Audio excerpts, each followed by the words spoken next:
자, 그러면은 시작을 빨리 해볼까요? 네, 반갑습니다, 여러분. 이게 돌아온 탕화는 아니고 돌아온 니체 특집인데, 니체 특집을 언제 쓰냐면 23년도에 했었고 24년도에 했던 게 이제 푸코의 말과 사물이었고, 이제 그 뒤로 이제 되게 오랜만에 인터도 돌아왔고, 저는 진진새벽 파트너 김병철입니다. 반갑습니다. 방학 중인데도 많은 분들이 오셔가지고 되게 긴장되는데, 편안하게 빨리빨리 우리 또 저녁도 길게 먹어야 되니까 빨리빨리 해보시도록 하겠습니다. 일단 몇 개 없어요, 목차는. 니체가 누구냐, 니체가 뭐하는 인간이고 어느 시대에 살았고 어느 시대적 배경이 있느냐, 그런 거 하나 할 거고, 이게 2년 전이다 보니까 일론문 얘기를 안 할 수가 없어요. 일론문 얘기를 제가 빼고 이 논문만 다루려고 했는데 그걸 안 할 수는 없어가지고, 저 일론문이 무슨 얘기를 하는 건지를 좀 압축해가지고 빨리 좀 설명을 드려보고, 그 다음에 이제 본격적으로 이 논문 얘기를 드리고, 그 다음에 마무리하는 걸로 그렇게 정돈이 됐고요. 일단 시작을 해보면, 니체가 뭐 하는 인간이냐, 칸트를 싫어했던 인물입니다. 이거를 굉장히 멍청하게 얘기를 해봤는데, 사실 여기 계신 분들, 특히 보탬 멤버분들은 전부 다가 어쨌든 니체 개설서든 아니면 뭐 니체 관련된 어떤 책들을 한 권씩은 읽으신 분들일 거니까 니체가 어떤 얘기하는지는 대충 다 아실 거고, 그냥 벙벙하게 얘기해서 우리가 상식적으로 알고 있는 내용도 몇 개 있죠. 뭐 신은 죽었다든지 아니면 뭐 안보르 파티라든지 뭐 초인이라든지 이런 개념들이 몇 개 있고 뭐 이런 식인데, 이 사람이 왜 이런 소리를 하는지를 이제 좀 잠깐 철학사적으로 설명을 드려보겠습니다. 여기 보시면은 이거 제가 사실 버렸어요. 한번 이 장표를 이런 식으로 장표를 하는 게 너무 어려워서 좀 버렸다가 지금 다시 재구성을 해봤는데, 고대 있고 쭉 중세 쭉 있어요. 여기 보시면은 고대는 소크라테스부터 에피쿠로스까지 쭉 있고, 그 다음에 중세는 이제 저 고대 플라톤 철학 같은 것에 영향을 받은 플로티누스부터 이제 아우구스티누스 같은 어떤 교부 철학자들, 그다음에 중세의 연결점인 어떤 스코투스 같은 사람이 있고, 그다음에 르네상스 때부터 이제 문제가 불거지거든요. 저 때부터 이제 데카르트, 라이프니츠 같은 어떤 합리주의 계열이랑 버클리, 휴무로 대두되는 저 경험주의 계열의 대립이 시작돼요. 이게 굉장히 간단하게 말해서 합리주의는 이미 너의 머릿속에 진리가 있어요 라고 얘기하는 사람들이고, 경험주의는 경험적으로 들어온 것만 믿을 수 있어요 라고 얘기하는 사람들이에요. 더 간단히 얘기하면, 이 컵이 컵인 걸 왜 알아요? 라고 물어봤을 때 합리주의 쪽 사람들은 신이 주신 이성의 힘으로 우린 이게 컵인 걸 알 수 있다라고 얘기하는 사람들이고, 경험주의 쪽 사람들은 이건 하얀색이고 종이고 이런 감각 데이터들이 있으니까 우린 이 데이터를 기반으로 이게 컵인 걸 알 수 있어 라고 얘기하는 사람들이에요. 근데 둘 다 약간 애매하거든요. 왜냐면 합리주의 쪽은 경험 데이터를 너무 무시하는 경향이 있는 거고, 그 다음에 그 경험주의 쪽은 특히 흉이 유명한데 귀납적으로 사고하는 방식이기 때문에 이게 반론이 나오면 바로 무력화돼요. 예를 들어 까마귀가 까만색인 걸 어떻게 알지? 라고 그 경험주의자들한테 물어보면, 이 세상에 하얀 까마귀가 한 마리라도 있으면 까마귀는 까맣다는 말이 성립할 수가 없어요. 이것도 말이 안 되잖아요, 사실. 그래서 칸트가 요거를 중간 지점에서 만나게 해서 경험 데이터를 기반으로 우리가 그 칸트가 부르는 뭐 현상이라는 거를 만들어낸다. 대상 자체는 알 수 없지만 우리가 그 경험 데이터들을 인과나 어떤 그 여러 방식들을 통해서 우리 안에 사실로 만들 수 있게 한다. 뭐 이런 얘기를 하는 거거든요. 이 중간 지점에 칸트가 있는 거예요. 그래서 관념주의랑 경험주의의 대립을 칸트가 끝내고, 이제 저 칸트로부터 이 관념론 낭만주의, 그러니까 독일 낭만주의, 그 다음에 공리주의 경험론 전통 쪽에 이 영향을 각각 주면서 이게 퍼져나가요. 저 때부터 근대거든요. 그러니까 여기부터 약간 이야기가 조금 더 길어지는데, 간단히 얘기하면 이렇게 가볼까? 계몽주의라는 단어 아시죠? 계몽주의라는 단어 아시죠? 계몽주의가 뭡니까?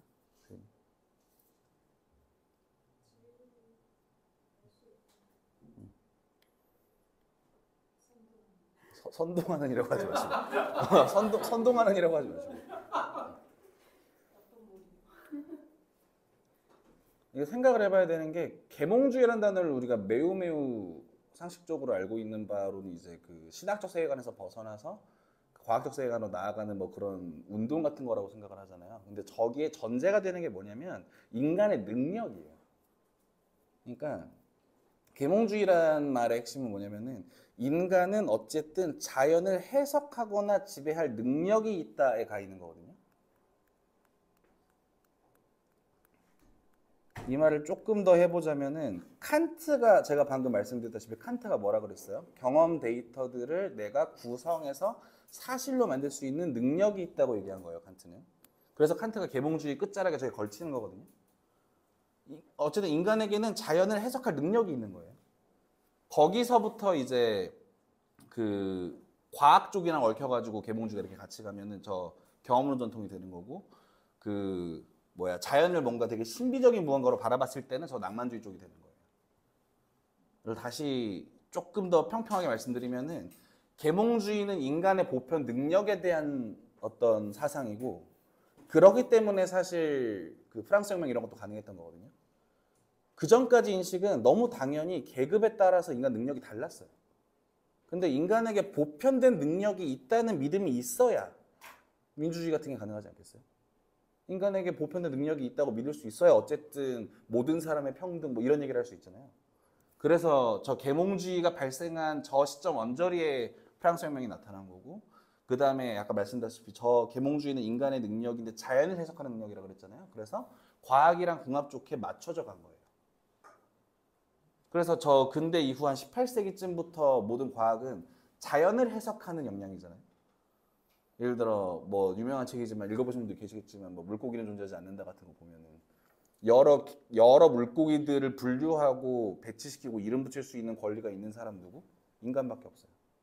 다른 물고기가 뭐 어떻게 하고 있는지 모르겠지만 어쨌든 인간은 그걸 여기에 배치하고 이름 붙일 자격이 생긴 거죠. 어떤 얘기인지 아시겠죠?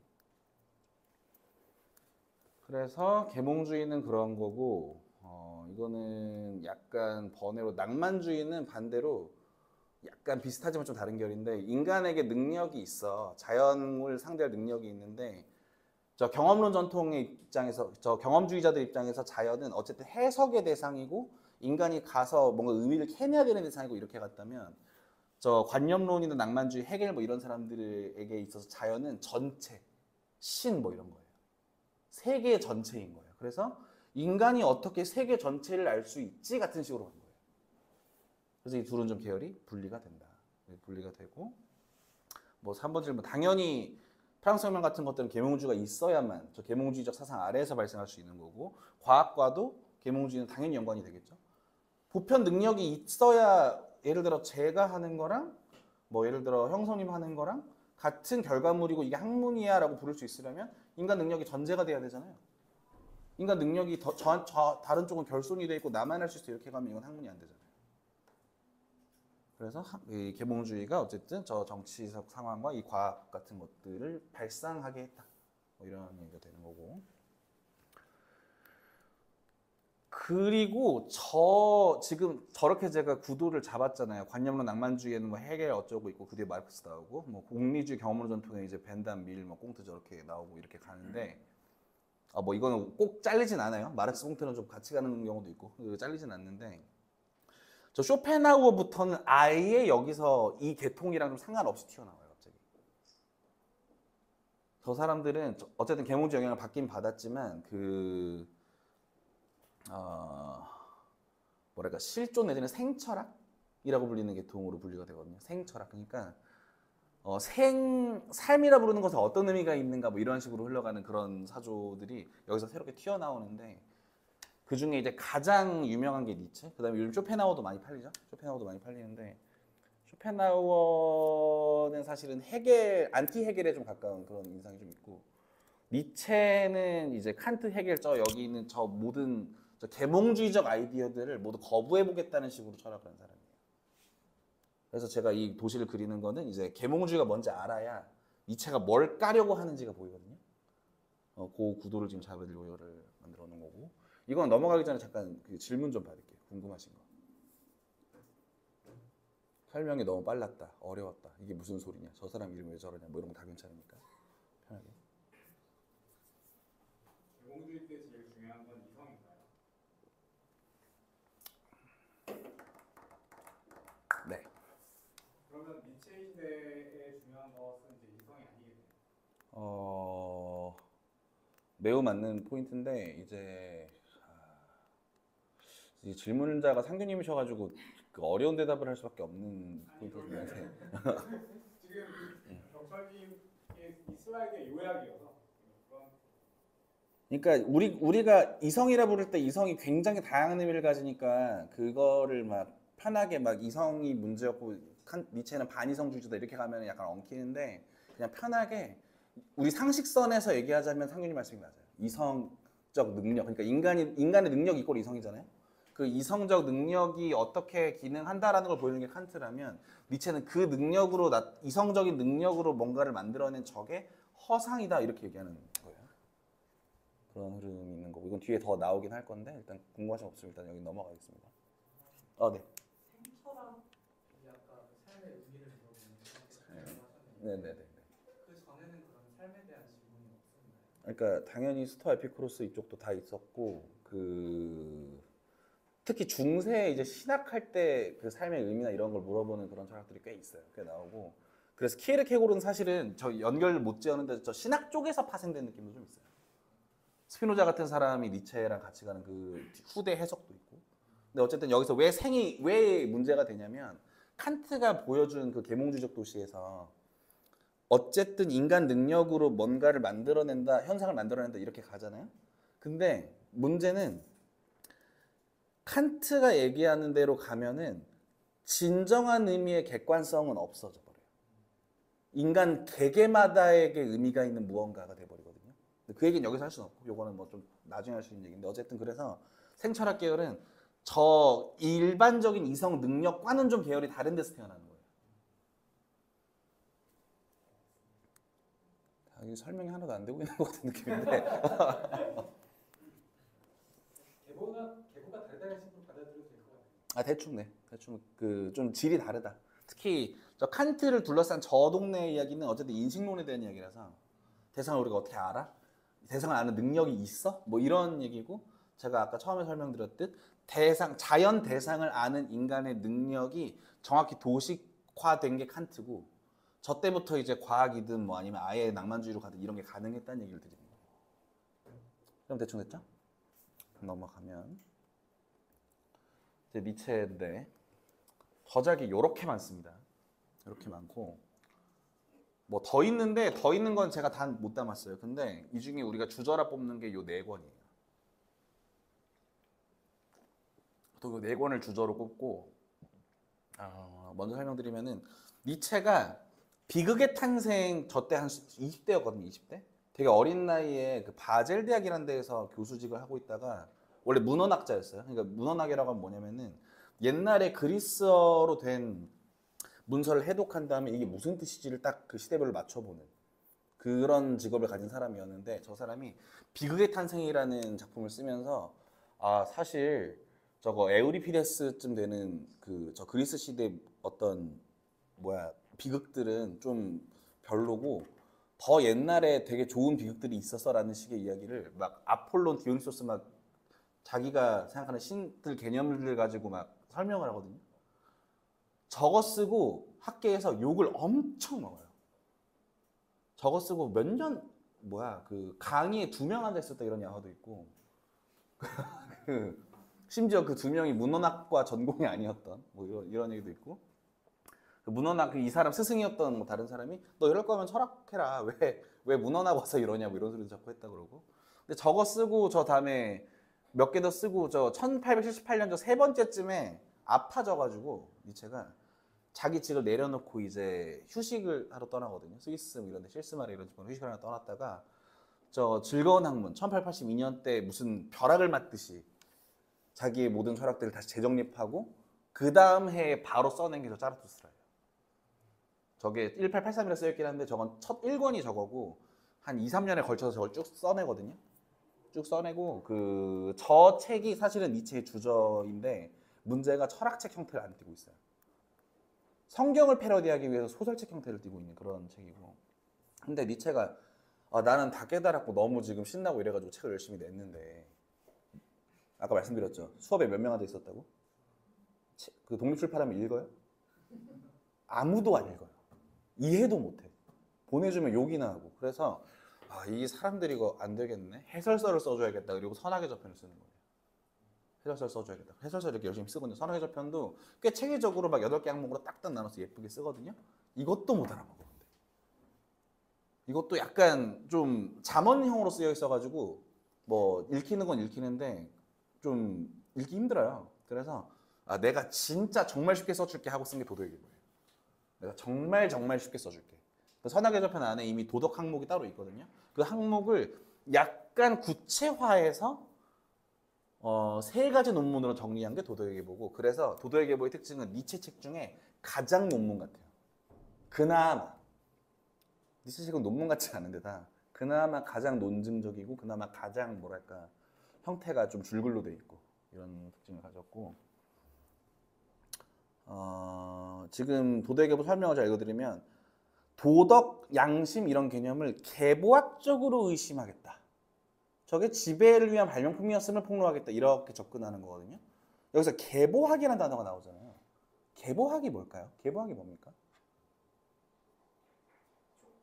족보잖아요. 그러니까 게네올로기면은 사실은 이 종이 이 종이랑 어떤 근친에 있었고 뭐 이래서 이 계보를 그려내고 뭐 이런 거잖아요. 그죠? 근데 니체의 계보학은 이제 제가 이 논문 안에 있는 니체의 계보학 텍스트를 갖고 왔는데 이거 이제 어떤 분은 지겨우실 거예요. 제가 맨날 얘기해가지고 지겨우실 텐데 그 니체의 계보학은 뭐다? 사건이나 텍스트, 개념 같은 것들을 역사적으로 놓고 조망을 해서 개념의 이면을 드러내는 작업이에요. 이게 뭔지를 제가 바로 설명드릴 건데 일단 텍스트 먼저 읽으면 현존하는 것, 어떠한 방식으로든 성립하게 된 것은 그것보다도 우세한 힘에 의해 항상 거듭해서 새롭게 해석되고 새롭게 압류당하며 새로운 용도를 위해서 변형되고 이와 함께 그것에 새로운 방향이 부여된다. 유기적인 세계에서 모든 사건은 하나의 제압이자 지배이고 모든 제압과 지배는 다시 새로운 해석이자 조정인데 이러한 새로운 해석과 조정을 통해서 이제까지 의미와 목적은 필연적으로 불명하게 되거나 완전히 말소되어야 한다. 예를 들어 어떤 생리적 기관, 법제도, 풍습, 관습, 예술, 종교적 의례 형식의 유용성을 아무리 잘 이해했더라도 그것만으로는 아무것도 파악하지 못한 것이다. 이렇게 말하는 것이 고울한 사람들 귀에는 몹시 거칠고 불쾌하게 들릴지도 모른다. 왜냐하면 사람들은 항상 어떤 사물, 형식, 어떤 제도의 명백한 유용성을 파악할 때 그것들의 발생공을 파악하는 법이 있기 때문이다. 예를 들면 눈은 보기 위해서 손을 붙잡기 위해 만들었다고 믿은 것이다. 모든 목적, 모든 유용성은 하나의 힘의 의지가 힘이 더 약한 자를 지배하여 그 약한 것의 어떤 기능의 성질을 강조시켰다는 사실의 징표일 뿐이다. 그리고 어떤 사물의 역사 전체도 이와 같이 새로운 해석과 조정의 개수는 기호의 연소일 수 있다. 이런 해석과 조는 원인 사이 연관이 있을 필요는 없으며 오히려 사정에 따라서는 그런 원인들은 우연히 잇따라서 교체될 뿐이다. 빨리 읽었는데 바로 이해 안 되실 거니까 예시 하나 바로 들어갈게요. 니체 아니고 푸코의 예시예요. 푸코의 예시인데 간단히 얘기하면은 미친 사람이 있어요. 미친 사람을 시대가 역사적으로 어떻게 상대했느냐에 대한 도식이에요. 이게. 보시면은 르네상스 이전에는 미친 사람들을 배에 태워서 쫓아보냈어요. 내보냈죠. 내보내는 거고 고전주의 시대라고 제가 써놨는데 한 18세기? 뭐 요때쯤에는 17세기다. 그 태양왕 뭐 이런 거 있고 이런 때인데 미친 사람들을 구빈원이라고 하거든요. 일반 병원이라는 번역이에요. 로프탈 제네럴이. 그 제네럴 호스피탈이거든요. 거기다가 가둬서 기도시키고 때리고 훈화 말씀하고 이래서 정상인들 교화시키려고 해요. 그리고 근대에는 정신병원에서 치료해 주잖아요. 그죠? 그러니까 미쳤다라는 그 미친 사람, 광인이라는 그 표현을 가진 사람에 대한 시대적인 대응이 달라요. 그러면 더 얘기하면 미친 사람이라는 저 말에 대한 사람들, 그 당대 사람들의 생각도 다르겠죠?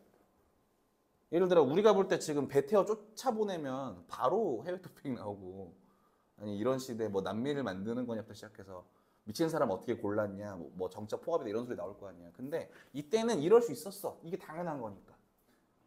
예를 들어 구빈원 하면은 우리 뭐 떠올라요? 너무 자연스럽게? 삼천교육대 떠오르잖아요. 근데 지금 저런 거 있다 그러면 또 바로 뉴스 나오죠. 그 정치적 포갑이니 그다음 사람을 억압하는 걸 정치적 수단으로 삼는 무언가다. 뭐 이런 얘기 지금 볼 땐 말이 안 되는 짓거리잖아요, 저게 다. 근데 이때 이게 가능했어. 왜? 저런 아이디어가 있었던 거예요. 아, 때리면 낫겠구나 같은 식의. 지금은 치료해 주잖아요. 그리고 더 웃긴 거는 이제 정신병원이 오히려 구비원 같은 역할을 하기 시작했죠.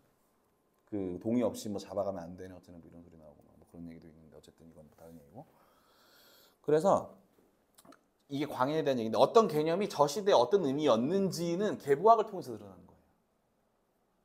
그러니까 좀 더 간단히 말씀드리면은 저 역사적 진술은 이런 거예요. 광인의 15세기 이전 미시 사람들 베네티아 추방당했다. 17세기 프랑스 미시 사람들을 잠금 교화시켰다. 20세기 미시를 치료받는다. 뭐 이런 식의 이게 역사적 진술이라면 계부학적 의심은 이런 거죠.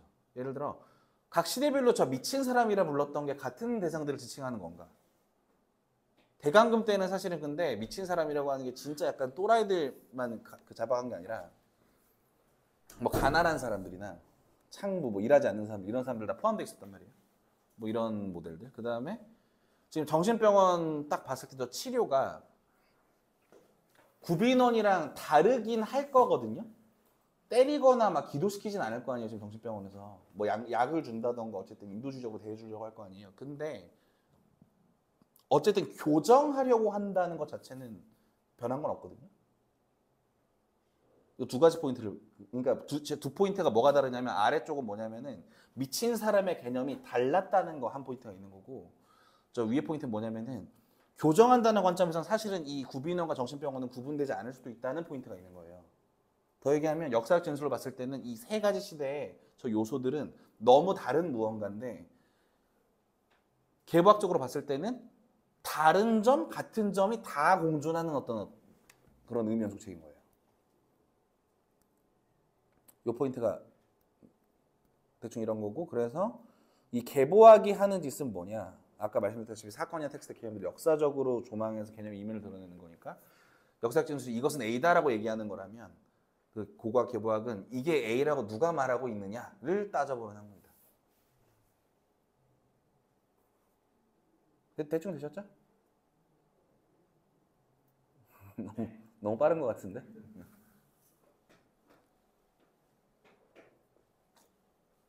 그다음에 다시 돌아가서 니체가 뭐를 계보학적으로 본다고요? 도덕과 양심을 계보학적으로 보겠다. 다시 말해서 도덕이란 개념은 시대적으로 같았을까요? 달랐을까요? 라고 물어보겠다. 도덕이란 개념이 달라졌다면 왜 달라졌을까요?를 해보겠다. 양심이란 개념이 시대적으로 같았을까요? 달랐을까요?를 물어본 다음에 달라졌다고 왜 달라졌는지 밝혀보겠다. 를 하겠다는 거예요. 대충 이해되시죠? 이거는 일논문 요약 짤방 같은 건데 이거는 제가 이따가 다시 뒤에 한 번 더 나올 거예요. 굿앤 배드였는데 안경을 벗었더니 위크 앤 스트롱이 돼 있더라고 이런 건데 이거는 이따가 제가 다시 설명드리는 걸로 하고 해서 지금 이제 니체가 누군지 설명이 대충 끝났어요. 설명이 대충 끝났고 바로 일론문 복습으로 갈 건데 넘어가기 전에 혹시 뭐 질문하실 거나 좀 막히시거나 이해가 안 갔거나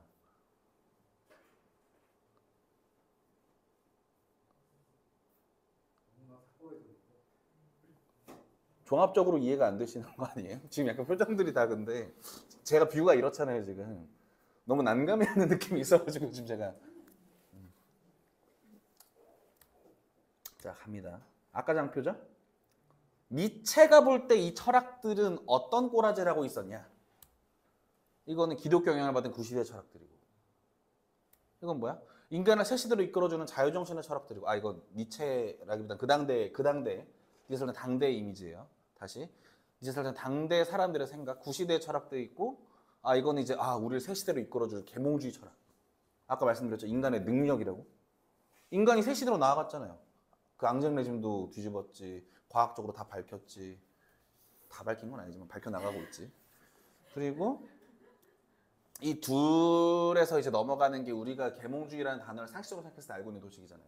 신의 영향에서 벗어나서 인간 중심으로 내려온 르네상스 때 다 그런 운동이 있었다고 우리가 다 상식으로 알고 있죠. 근데 니체가 하고 싶은 말은 저거 다 똑같은 거야 이거거든요. 저거 두 개 별로 안 다른 거야. 저거 두 개 되게 비슷한 거야.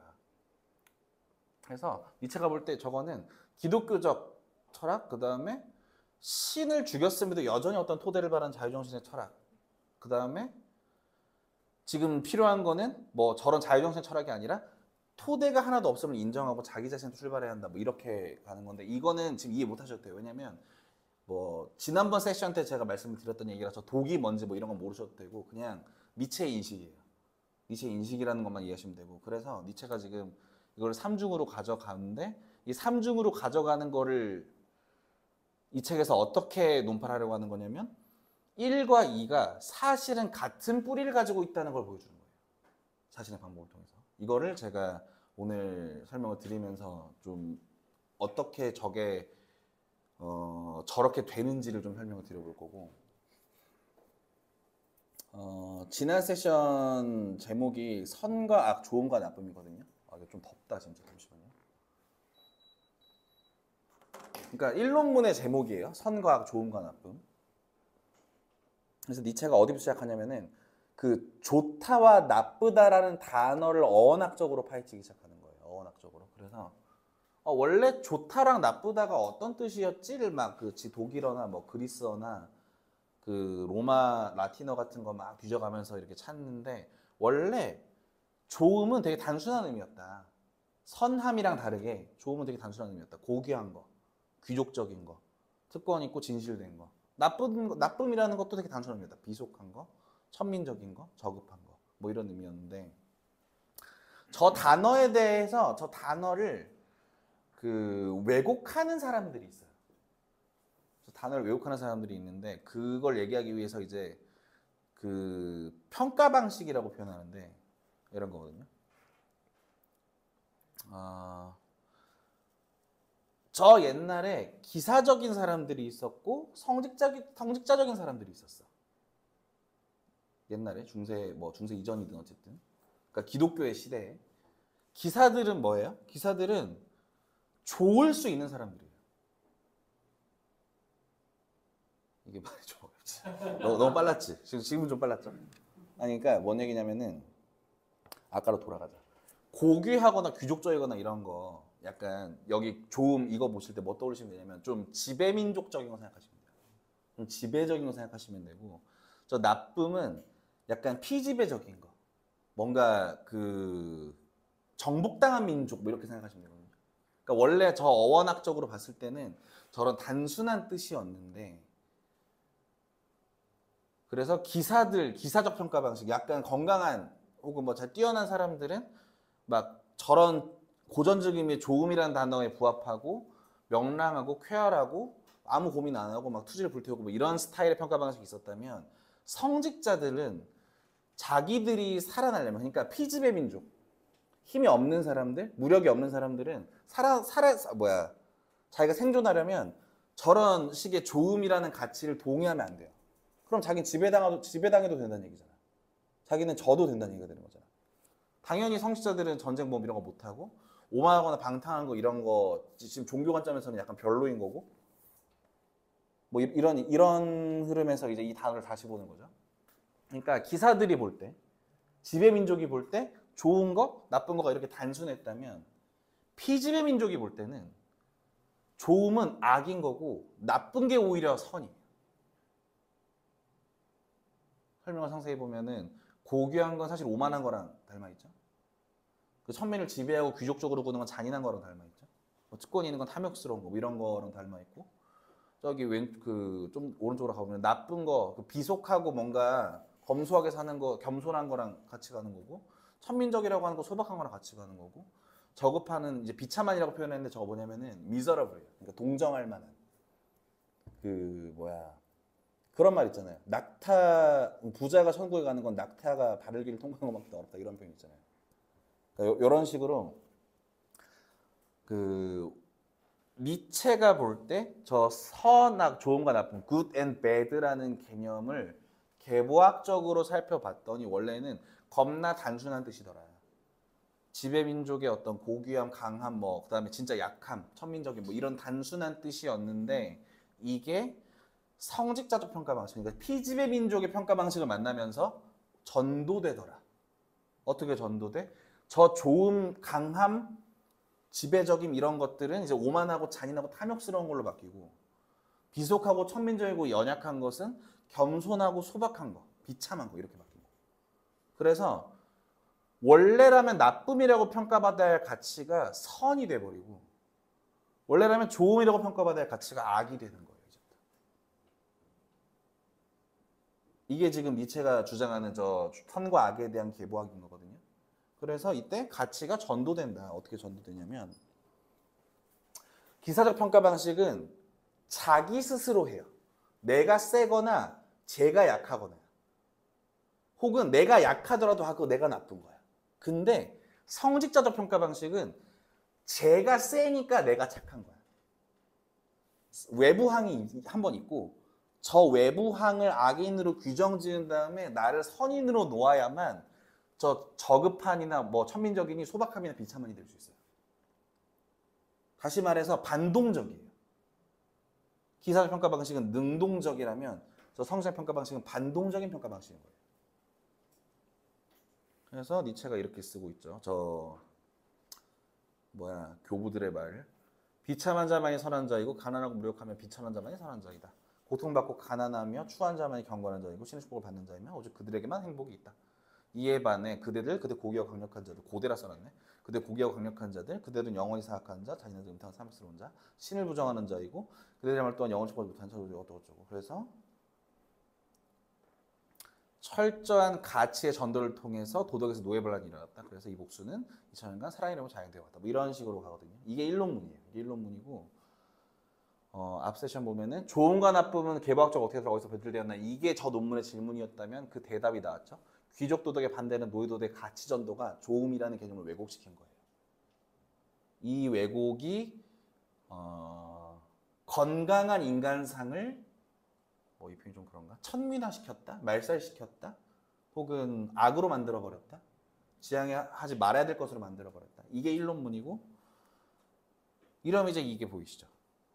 이게 뭔 소리나?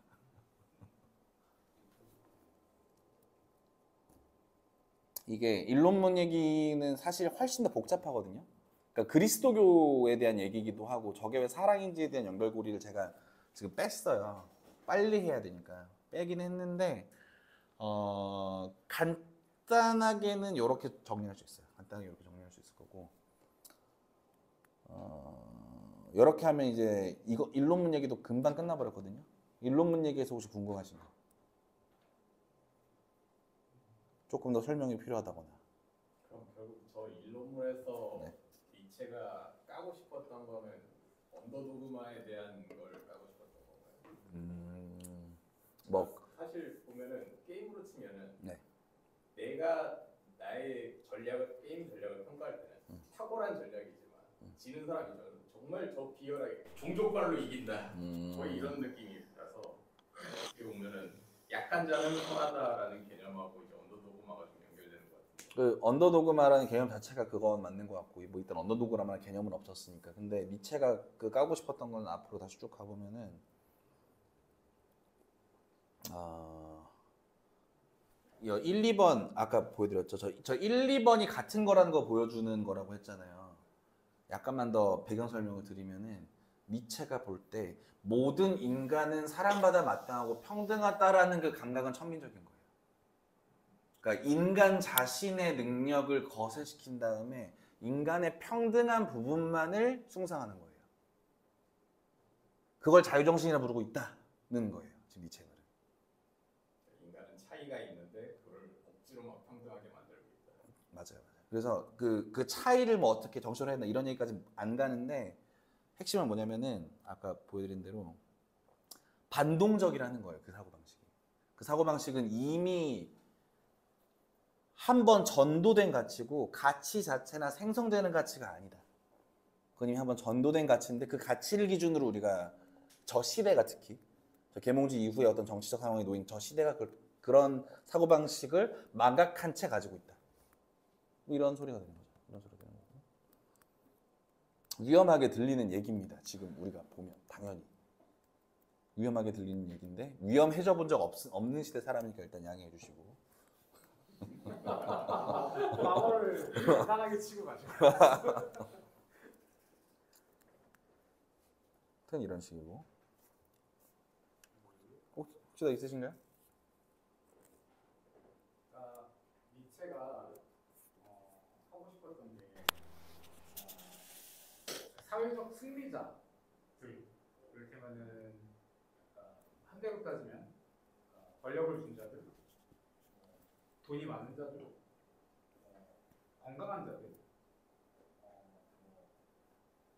사회적으로 명성을 이룬 자들, 이런 자들, 그러니까 현대의 정복자들의 도덕에 맞서서 현대의 패배자들, 이를테면은 권력이 없는 자들, 가난한 자들, 병든 자들, 명예가 없는 자들, 명예롭지 않은 자들이 정신 승리하고 있다, 이렇게 본 건가요?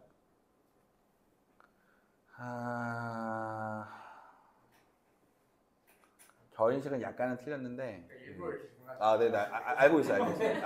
알고 있고. 요는 뭐냐면, 요점은 뭐냐면, 이거예요, 이거 3번. 그러니까,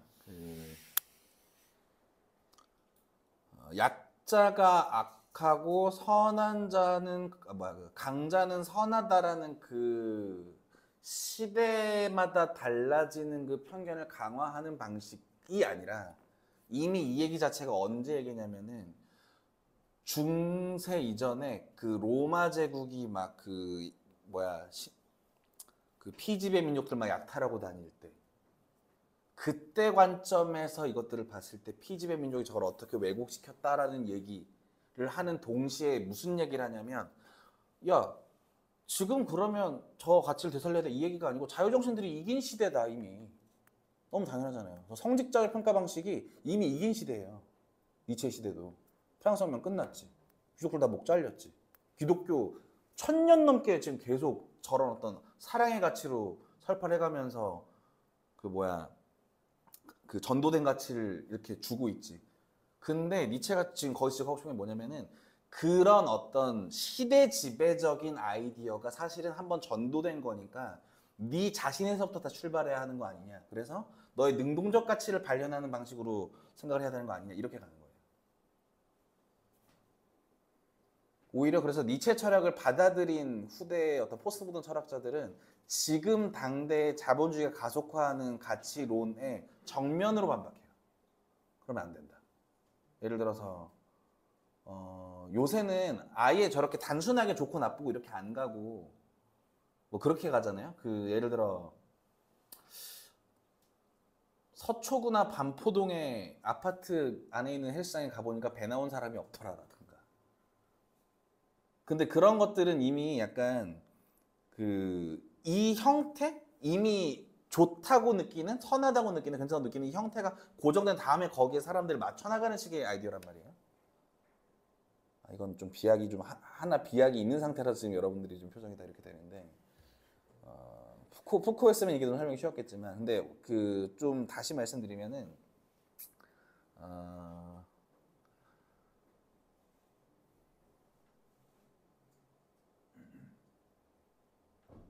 저 강약의 문제에 치중하기보다 어쨌든 저 가치가 왜곡된 것이다라는 거에 더 치중하시는 게 나을 것 같아요. 그러면 이제 좀 더 이야기가 간단해지고. 그래서 어쨌든 이 둘이 싸우면 누가 이겼다? 저 웃는 분들이 이겼다는 거예요. 이 사람들이 이겼냐? 이 사람들 못 이겼어요. 저들의 저 창의적인, 근데 정말 기깔나지 않아요? 가난한 거는 사실은 비참한 거고 천국 가서 보상받을 거야 라고 얘기하는 저 아이디어가, 저 천적인 아이디어가 이 강한 무력을 제압해버린 거예요. 어떻게 보면. 그래서 우리 지금 이렇게 다 같이 편안하고 행복하게 떡떡거리며 살고 있잖아요. 이 민주주의, 자유주의라는 시스템 아래에서. 근데 이 가치는 아까도 말씀드렸다시피 외부항을 이미 한번 갔다 온 가치니까 내 자신의 가치가 아닌 거예요. 바깥에 있는 가치인 거예요.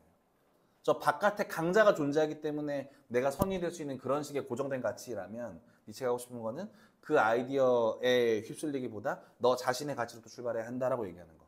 그게 어쨌든 니체의 핵심인 거고. 일론 얘기가 생각보다 길어졌네요. 이렇게 길릴 건 아니었는데 어쨌든. 한 김에 좀 더 궁금하신 거 있으시면.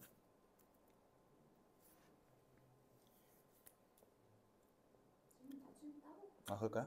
그냥 갈까요? 안 쉬어도 되겠죠? 40분밖에 안 했고 지금 이제 이 논문 쭉 달릴 건데 바로 할게요. 자, 이 논문. 이 논문의 주제는 죄랑 형벌이랑 양심의 가책이거든요.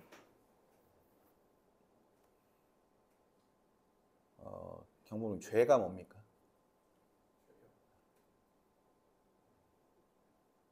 그 사회에서 합의된 거를 어기는 거예요. 합의된 걸 어기는 거. 굿. 상님, 형벌이 뭡니까? 어겨서 혼나는 오늘 안 해도 되겠는데? 양심의 가책은?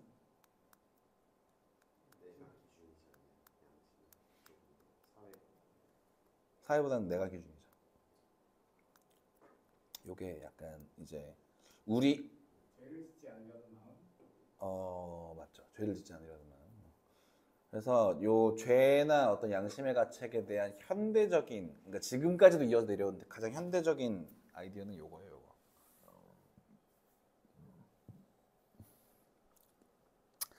아까 계몽주의 말씀드렸죠.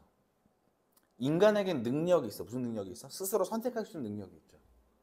그 능력이 있는데 특정 상황에서 그 행동을 안 했으니까 잘못인 거야. 그러니까 죄를 저지른 거야. 그래서 그 죄가 아까 말씀 주신 대로 우리 지금 공동체 범위를 벗어나면 형벌을 받는 거고. 그죠? 그리고 이 죄를 저지를 수 있지 않았다는 그 나의 마음, 나의 어떤 그 도덕 법칙, 준칙 같은 것들이 나한테 말을 걸어 자꾸. 막 저 사람 내가 도와줄 수 있었는데, 도와줄 수 있는데. 그런 게 양심의 가책인 거잖아요. 우리의 상식 안에서. 그죠? 니체가 요거 좋아했겠어요? 이제 이거를 까겠다는 거거든요. 이 아이디어를 좀 공격해 보겠다는 거고, 그래서 니체는 다시 죄와 형벌에 대한 계보학으로 갑니다. 죄와 형벌의 개념이 언제 어떻게 형성되었고 어떻게 이어서 내려왔는지에 대한 얘기를 하는데 제일 먼저 책임이라는 단어를 꺼내요. 책임. 가보면 약속을 지킬 수 있는 동물을 기른다는 것. 이것이야말로 자연이 인간과 관련하여 자신에게 부여한 바로지 역설적인 과제 자체가 아닐까? 이것이야말로 인간이 해결해야 할 본래적 문제가 아닐까? 이 문제가 거의 해결되었다는 사실은 망각이라는 대립적으로 작용하는 힘을 매우 중시하는 사람에게는 한층 더 놀라운 일을 보일 것임이 틀림없다. 망각이란 피상적으로 생각하는 사람들이 믿는 것처럼 한갓 타성적인 힘이 아니다. 능동적인 망각은 영혼의 질서와 안정 그리고 예법의 관리자인 것이다. 이러한 사실에서 우리가 직접으로 알 수 있는 것은 망각이 없다면 어떤 행복도 명랑함도 희망도 동시 현재도 있을 수 없다는 것이다. 이러한 저지장치가 파손되거나 기능을 멈춘 사람은 소화불량 환자에 비교될 수 있다. 이처럼 망각을 필요로 하는 동물에게 망각은 하나의 힘, 강한 건강의 한 형식으로 나타내지만 이 동물은 이제 그 반대 능력인 기억의 도움을 받아서 특정한 경우에는 이를테면 약속을 지켜야 하는 경우에는 망각을 제거할 수 있었다. 따라서 기억은 일단 새겨진 인상에서 벗어나지 못한 수능 상태가 아니고 일단 약속한 말을 없던 일로 결국 취하지 못한 일종 성원의 상태가 아니며 오히려 절대로 있지 않은 능동적인 의욕, 일단 의욕하면서 의욕하는 의지의 본래적인 기억인 것이다. 일단 계속 읽을 건데 잠깐 멈추면은 지금 책임 얘기하다 왜 갑자기 뭔 뚱딴지 같은 소리냐라고 하실 수 있는데 잠깐 연결고를 설명드리면은 책임을 진다는 건 뭐예요? 어떤 사실을 내가 기억한다면 그에 걸맞는 행동을 하는 게 책임을 지는 거죠. 그죠? 이거 아까 제가 뭐라 말씀드렸어요? 계몽주의 할 때 인간의 능력이 있다 그랬죠. 그러면 인간에게 이성 능력이 있어. 그러면 인간에게 이성 능력이 있다면 너무 자연스러운 귀결로 기억하는 게 능력이에요? 잊어버리는 게 능력이에요? 너무 당연히 기억하는 게 능력이잖아요. 니체는 반대라는 거예요. 반대.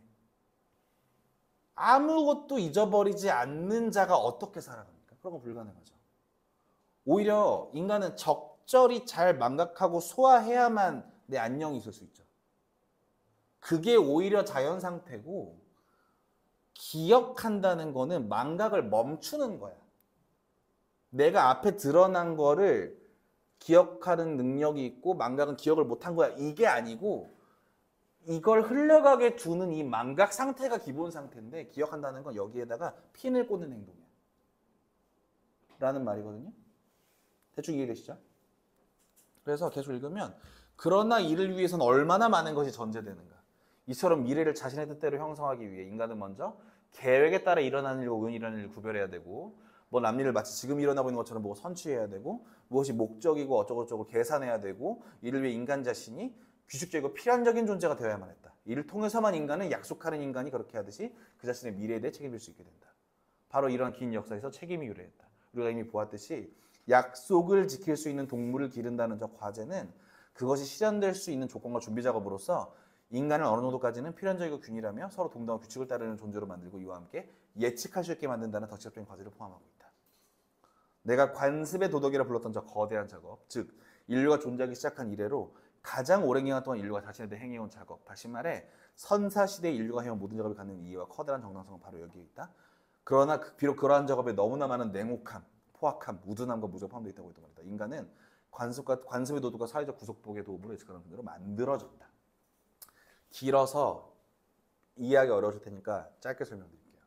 아까 제가 뭐라 그랬어요? 망각이 자연 상태고 기억은 피를 꽂는 행위라고 그랬죠. 우린 지금 약속이란 걸 하잖아요. 약속을 적고 뭐 이러잖아요. 근데 뭐 제가 고대 선사시대 인간들이 뭐 멍청이다 이런 얘기를 하는 건 아닌데 어플리케이션 없이 어떻게 어느 날짜에 어디 가 있을 수가 있지? 우리 지금 캘린더 앱 없이? 예를 들어 20년 전만 해도 전화번호를 왜 외우고 있었어요? 잊어버리면 죽기 때문이었거든요. 굉장히 말해서. 어디 갔는데 길을 잃었어. 근데 전화번호를 내가 안 외우고 있어. 그러면 집에 연락할 수단이 없잖아요. 지금은 당연히 핸드폰 있고 누르면 나오니까 전화번호 중요한 거 아니면 안 외우는데 옛날엔 그래도 전화번호를 많이 외우고 있었단 말이에요. 이런 비근한 농담으로 생각할 수 있는 게 뭐냐면은 사실 인간이 기억하는데 그렇게 능숙하지가 않아요. 기억하게 하려면 꽤 잔인한 작업이 들어가야 돼. 그 얘기를 하는 거거든요. 그래서 요거를 이제 보면은 사람이 있어요. 사람은 많은 걸 망각해. 많은 걸 망각하죠.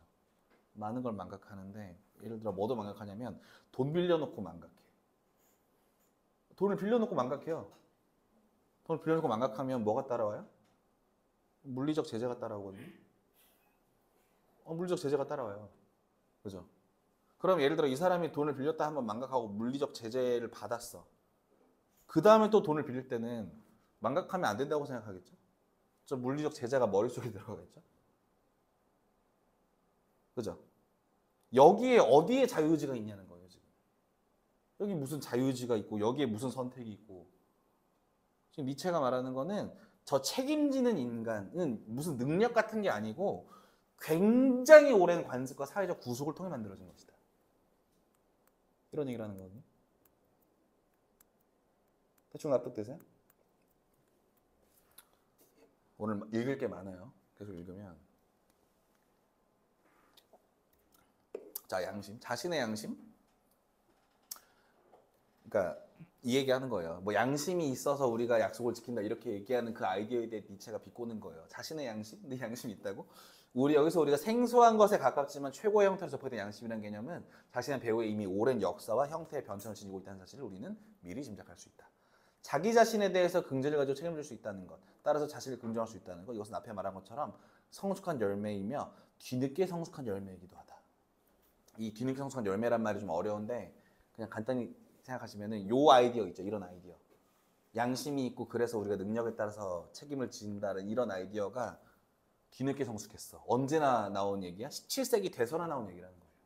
옛날엔 그런 거 없었고 옛날엔 말 안 들으면 이제 쪼여놓고 낙인 찍어버리고 채찍으로 패가지고 말 듣게 만들고 너 또 까먹었어? 이마에 내가 새겨줄게 이렇게 가고 살점 도려내고 그랬지. 내가 긍지를 가지고 책임지는 인간? 이거는 계몽주의 이후에나 나올 수 있는 얘기예요, 사실. 인간의 능력이 있다고 인정이 되어야 사람이 사람을 믿지. 사람이 사람을 어떻게 믿어요, 저 시대에? 귀족이 그 천민말 믿는 거 봤어요? 당연히 안 믿잖아요. 어떻게 해서 인간이란 동물의 기억을 심을 수 있을까? 어떻게 해서 부분적으로는 우둔하고 부분적으로는 경박한 이 찰나적인 지성, 이 망각의 화신에 사라지지 않는 인상을 각인할 수 있는가? 이런 태고학적부터 문제는 누구나 생각할 수 있듯이 부드러운 해석과 방법으로는 해결되지 않았다. 아마도 인간의 선사시대 전체에서 인간의 기억술만큼 무조건 선택한 것은 없었다. 어떤 것이 기억에 남으려면 그것은 낙인처럼 달구어 새겨져야 한다. 끊임없이 고통을 주는 것만이 기억에 남는다. 이러한 명제야말로 세상에서 가장 오래된 심리학의 주요 명제이다. 인류가 기억하는 일에 서툴수록 인류의 관심은 그만큼 더욱 가공할 모습을 띄었다. 뭐 여기 이제 제가 생각했는데 뭐 맷돌로 무릎 위에 돌려다 뭐 파리떼가 끓게 만들어 뭐 말두고 어디 박아 뭐 이런 얘기들 좀 나오고 이와 같은 광경이나 전례를 봄으로써 난 저렇게 하지 말아야겠다. 사람들은 마침내 사회생활의 편익을 누리며 살기 위해 약속한 대여섯 가지 나는 그것을 하지 않겠다는 것을 기억에 새기게 된 것이다. 그리고 사실 이와 같은 기억 덕분에 사람들은 마침내 이성에 이르렀다. 이해되시죠? 납득되십니까? 아, 납득되세요? 이게 그 회사에서 리더신 분들은 다 납득하시고 보통 그 주니어들은 납득을 못 하거든요. 이거 간단히 얘기하면. 근데 리더급들이 많으셔가지고 다행히. 알려줘야 기억한다. 기억하겠거니 절대 못한다. 그래서 이게 어떻게 되는 거예요 여기서? 자, 이건 형벌이겠죠? 양심이 뭐야? 양심이란 게 뭐였어? 인간의 능력이었어? 아니, 망각 안 하려는 발버둥이었어요. 양심이란 건 결국 망각 안 하려는 발버둥이었고, 그러면 저 돈, 저거는 뭐냐? 죄죠. 저게 죄죠. 저게 죄인 건데, 그래서 이렇게 합니다. 지금까지 도덕사학자들이 예를 들면 죄라는 저 주요한 도덕 개념이 빚, 이게 should고 should then이잖아요. 빚이라는 극히 물질적인 개념에서 유래됐다는 사실을 짐작이나 했겠는가? 혹은 형벌이 의저 자유와 부자에 관한 어떤 죄는 상관없이 일종의 보복으로서 발전했다는 사실을 짐작이라도 해보았겠는가? 지금은 너무나 진부하고 겉보기에는 필연적이기도 한 사상, 즉 범죄자가 처벌을 받아야 하는 것은 그가 달링당할 수 있었기 때문이다라는 사상은 사실 인간의 판단과 추리에 매우 세련된 형식이며 극히 뒤늦게 성취된 열매이다. 이러한 사상을 인류 초창기부터 있었던 것으로 생각하는 사람은 고대 인류의 심리를 지극히 조약에 오해하고 있는 것이다. 인류 역사 가장 오랜 기간을 살펴보면 악행을 범한 자가 자신의 행위에 대해 책임을 져야 하는 이유로 형벌을 받았던 적은 없었으며, 따라서 죄가 있는 자만이 벌받았던 전제에서 형벌을 받았던 적도 없었다. 오히려 형벌은 오늘날도 부모가 아이들에게 벌을 주는 것처럼 가해자로 본 피해에 대한 분노를 풀기 위해 가해진 것이다. 그러나 이 분노는 모든 손해에는 그것을 보상할 수 있는 등가물이 있으며 가해자의 고통을 가하는 것을 통해서라도 사실상 배상을 받을 수 있다는 관념이 통제되고 변용되었다. 자, 잠깐 멈추면 이게 뭔 소리예요, 뭔 소리? 아까 인간의 의지와 부자유의 문제에서 인간이 자유롭게 행동할 수 있음에도 불구하고 이런 행동을 했기 때문에 벌을 받는다는 게 현대적 아이디어인데, 고대 시대엔 그런 거 없었고, 특히 죄를 지었으니까 뭐 범죄 형벌을 받는다 이런 감각보다는 너 돈 안 갚았으니 살 도려내. 너 말 어겼고 지금 내가 하라는 거 안 했지. 지금 몇 대 맞아. 이런 거였다는 거예요. 좀 자연스럽게는 이제 우리 다 어쨌든 좀 어린 분도 계실 것 같긴 한데 낭만의 시대 학교에 살았었잖아요. 그러니까 기억하시겠지만 그 낭만의 시대 학교에 살았던 사람들은 대충 뭔 소리인지 알거든요. 저 선생 분풀이한 애 같은 경우는 당연히 있잖아요.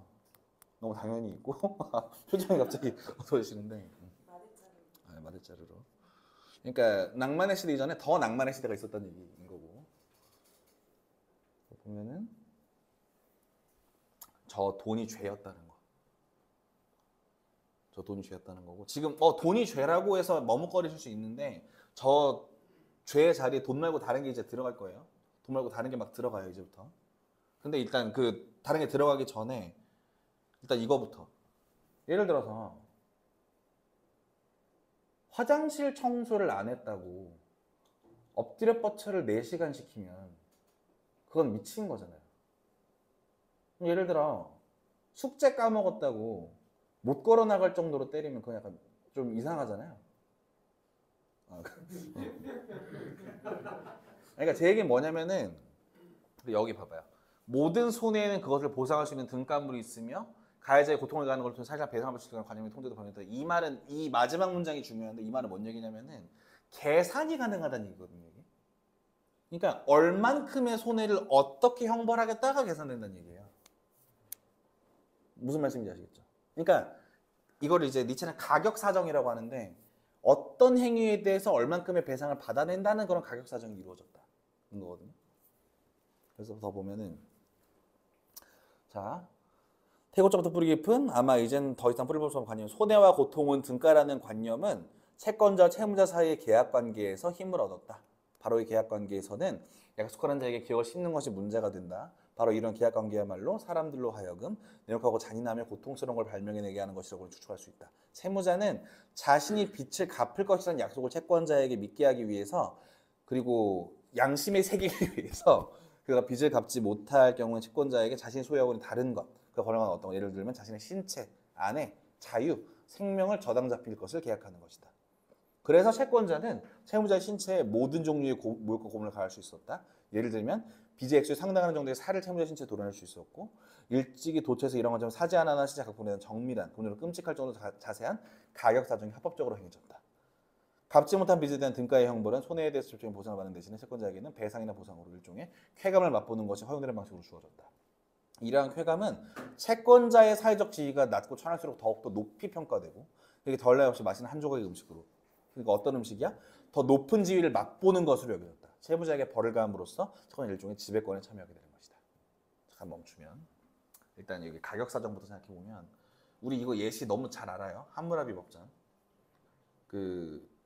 귀족끼리 싸우면은 눈 뽑으면 눈 뽑는데 예를 들어 귀족의 평민 눈 다치게 하면 눈 안 뽑고 이제 돈 주거든요. 뭐 이런 거라든가. 그다음에 뭐 돈 안 내고 이러면은 뭐 손가락 하나 자른다. 뭐 이런 얘기들 그런 얘기들 막 있잖아요 고대법들에. 그런 식으로 얼만큼 잘못하면 얼마를 뭘 해야 돼. 신체엔 뭘 해야 돼. 혹은 뭐 너 뭐 노예 줘야 돼. 너 뭐 집 뭐 재산 어떻게 돼야 돼. 뭐 이런 얘기가 이미 있었고. 근데 이건 어떤 방식으로? 채권자가 계급이 높죠. 보통 채무자보다. 채권자의 계급을 강화하는 방식으로 플러스 채권자에게 그 지위를 쾌감으로써 맛보게 하는 방식으로 형벌이 강화되었다. 형벌이 기능했다. 다시 그 당대의 체계, 그 공동체의 법이라는 것은 그 공동체의 나눠진 계급이나 그 공동체 질서를 강화하는 방식으로 지배권을 강화하는 방식으로 기능했다. 는 말이에요 이게. 완전히 이해는 안 되시겠지만 뒤에 더 나오니까 일단 뭐 이런 소리거든요. 그래서 여기 보시면은 얘가 죄를 저질렀어요. 형벌이 계산되잖아. 계산을 누가 하냐? 채권자가 한다 이거예요. 그죠? 계산을 채권자가 할 거 아니에요. 근데 요거 제가 많이 쓰는 예시인데 예를 들어서 우상님 지금 정부가 없는 안악기 상태예요. 제가 우상님의 맥주를 훔쳤어요. 우상님은 어떻게 하실 거예요? 정보 없으면 내가 보복하든가 보복할 수 없으면 참아야죠. 3점짜리 정답이고 안악기 상태 살아남으실 수 없어요. 저러시면. 근데 정답은 뭐냐면은 죽여버린다예요. 왜냐면 언제 또 뺏어갈지 몰라.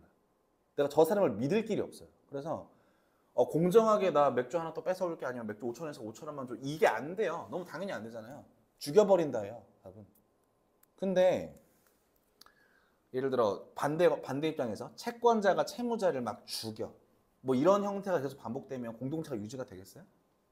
유지가 안 되죠. 그래서 계산을 누가 하냐면 이제 법률이에요. 공동체가 이 정도 죄에 이만큼만 해야 돼라는 식의 저 계산서를 들이밀어 주거든요. 이렇게 해라고. 지 공동체를 강화하는 방식으로. 채권자는 저 법률에 따라서 더 하거나 덜 하거나 이렇게 하는 거고. 저게 고대 국가의 형태였다는 얘기예요. 저런 식으로 굴러가는 게. 그리고 그 과정에서 이제 니체가 말하는 거는 측정하는 인간이다. 인간은 기본적으로 호모 마라스다. 측정하는 인간이고 이 말이 함의하는 게 뭐냐면 지금 공동체가 계산한다 그랬잖아요. 돈만 계산해? 모든 행동을 계산할 수 있어요. 이제. 모든 것은 제 가격을 가지고 모든 것은 변상될 수 있어. 손해를 준 예를 들어 옛날에는 돈 빚 얘기만 했다면은 예를 들어서 귀족을 다치게 했으면 뭐 어떻게 한다던가. 뭐 눈을 찔렀어. 그래서 뭐 전치 사주야. 그럼 팔 잘라버려. 노예는. 뭐 이런 식의 이야기들. 저 사람이 예를 들어서 뭐 우리 신성한 공회를 망쳤어? 그러면 쫓아내버려. 다시는 공동체 울타리에 들어오지 못하게. 뭐 이런 짓들이 가능했다는 거예요. 요 비약적 흐름이 이해되세요?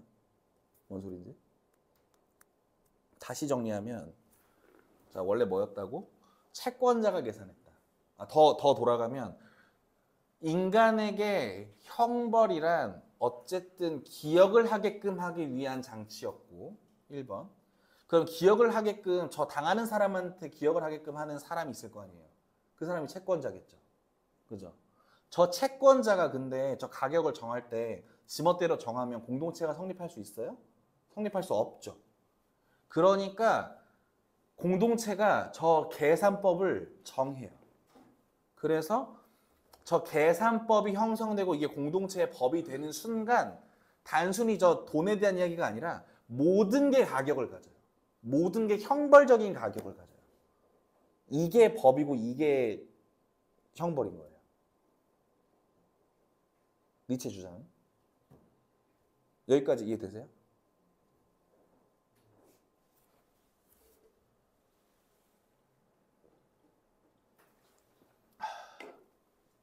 생각보다 금방 끝나겠는데요? 해서 자, 선사시대를 척도하여 고찰할 때 공동체와 구성원들의 관계조차도 채권자와 채무자 사이의 관계라는 데서 중요한 근본관계를 본질로 하고 있다. 사람들은 공동체 속에 살면서 공동체가 제공하는 편익을 누리고 있다. 사람들은 공동체 밖에 있는 인간, 즉 평화울타리 밖으로 내쫓긴 인간이 당하는 어떤 침해나 적대적인 행위를 걱정하지 않고 공동체의 보호와 보살핌을 받으면서 평화와 자신이 보호받으리라는 믿음 속에 살고 있다. 독일인들은 비참, 엘랜드라는 말이 본래 모습을 잘 알고 있다. 즉 사람들은 바로 이러한 침해나 적대적인 행위를 염두에 두면서 자신을 공동체에 저당 잡히고 공동체에 대해 의무를 지게 되었다. 이러한 사역이 파괴될 경우 어떤 일이 일어날 것인가? 우리가 능히 예상할 수 있는 것처럼 기만당한 채권자로서의 공동체는 가능한 한 최대의 변상을 받아낼 것이다. 이 경우 가해자가 입힌 직접적인 손해는 문제되지 않는다. 직접적인 손해를 도외시하더라도 범죄는 이제까지 자신의 혜택을 누린 공동체 생활의 모든 편익과 안락과 관련하여 무엇보다 파괴자가 되는 것이며 전체에 대한 계약과 사역을 파괴한 자가 되는 것이다. 범죄는 공동체에서 받은 드러난 편익과 값을 상환하지 않을 뿐만 아니라 심지어 채권자에게 폭행을 가하지까지 하는 채무자다. 그렇기 때문에 범죄는 이제부터 당연히 이러한 모든 혜택과 편익 상처를 줄 뿐 아니라 오히려 혜택들이 자신에게 얼마나 중요한 것이었는지를 기억하게 될 것이다. 손해를 입은 채권자로서의 공동체는 분노하면서 그를 다시 야만적이며 무법적인 상태에 처하게 한다. 공동체는 그를 쫓아내는 것이다. 이제 그는 온갖 적절한 행위를 당해도 무방하다. 이 그림에서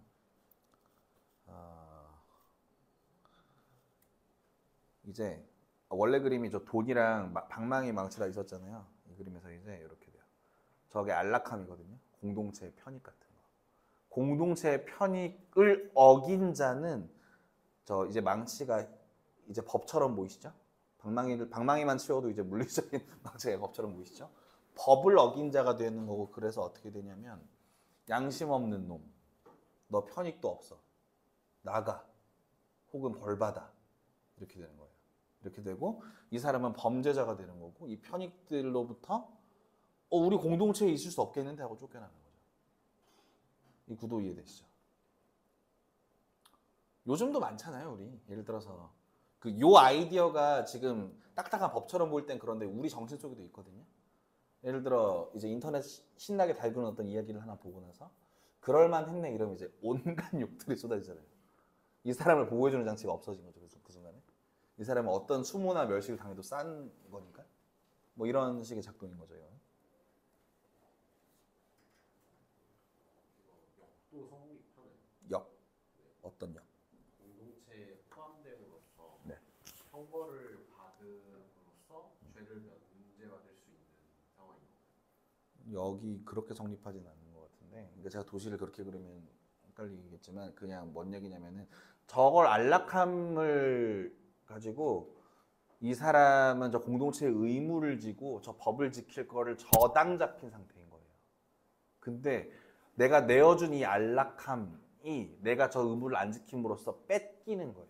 그러니까 제 말은 자유의지를 저당 잡음으로써 그 안락함을 얻는 개념이 될 수도 있는 건지 좀 모르겠는데. 자유의지를 저당 잡음으로써 안락함을 얻는 아니 그 상태죠. 니체는 걸 자유의지라 부르진 않았지만 그 상태인 거죠. 그 앞에 얘기가 그거였잖아요.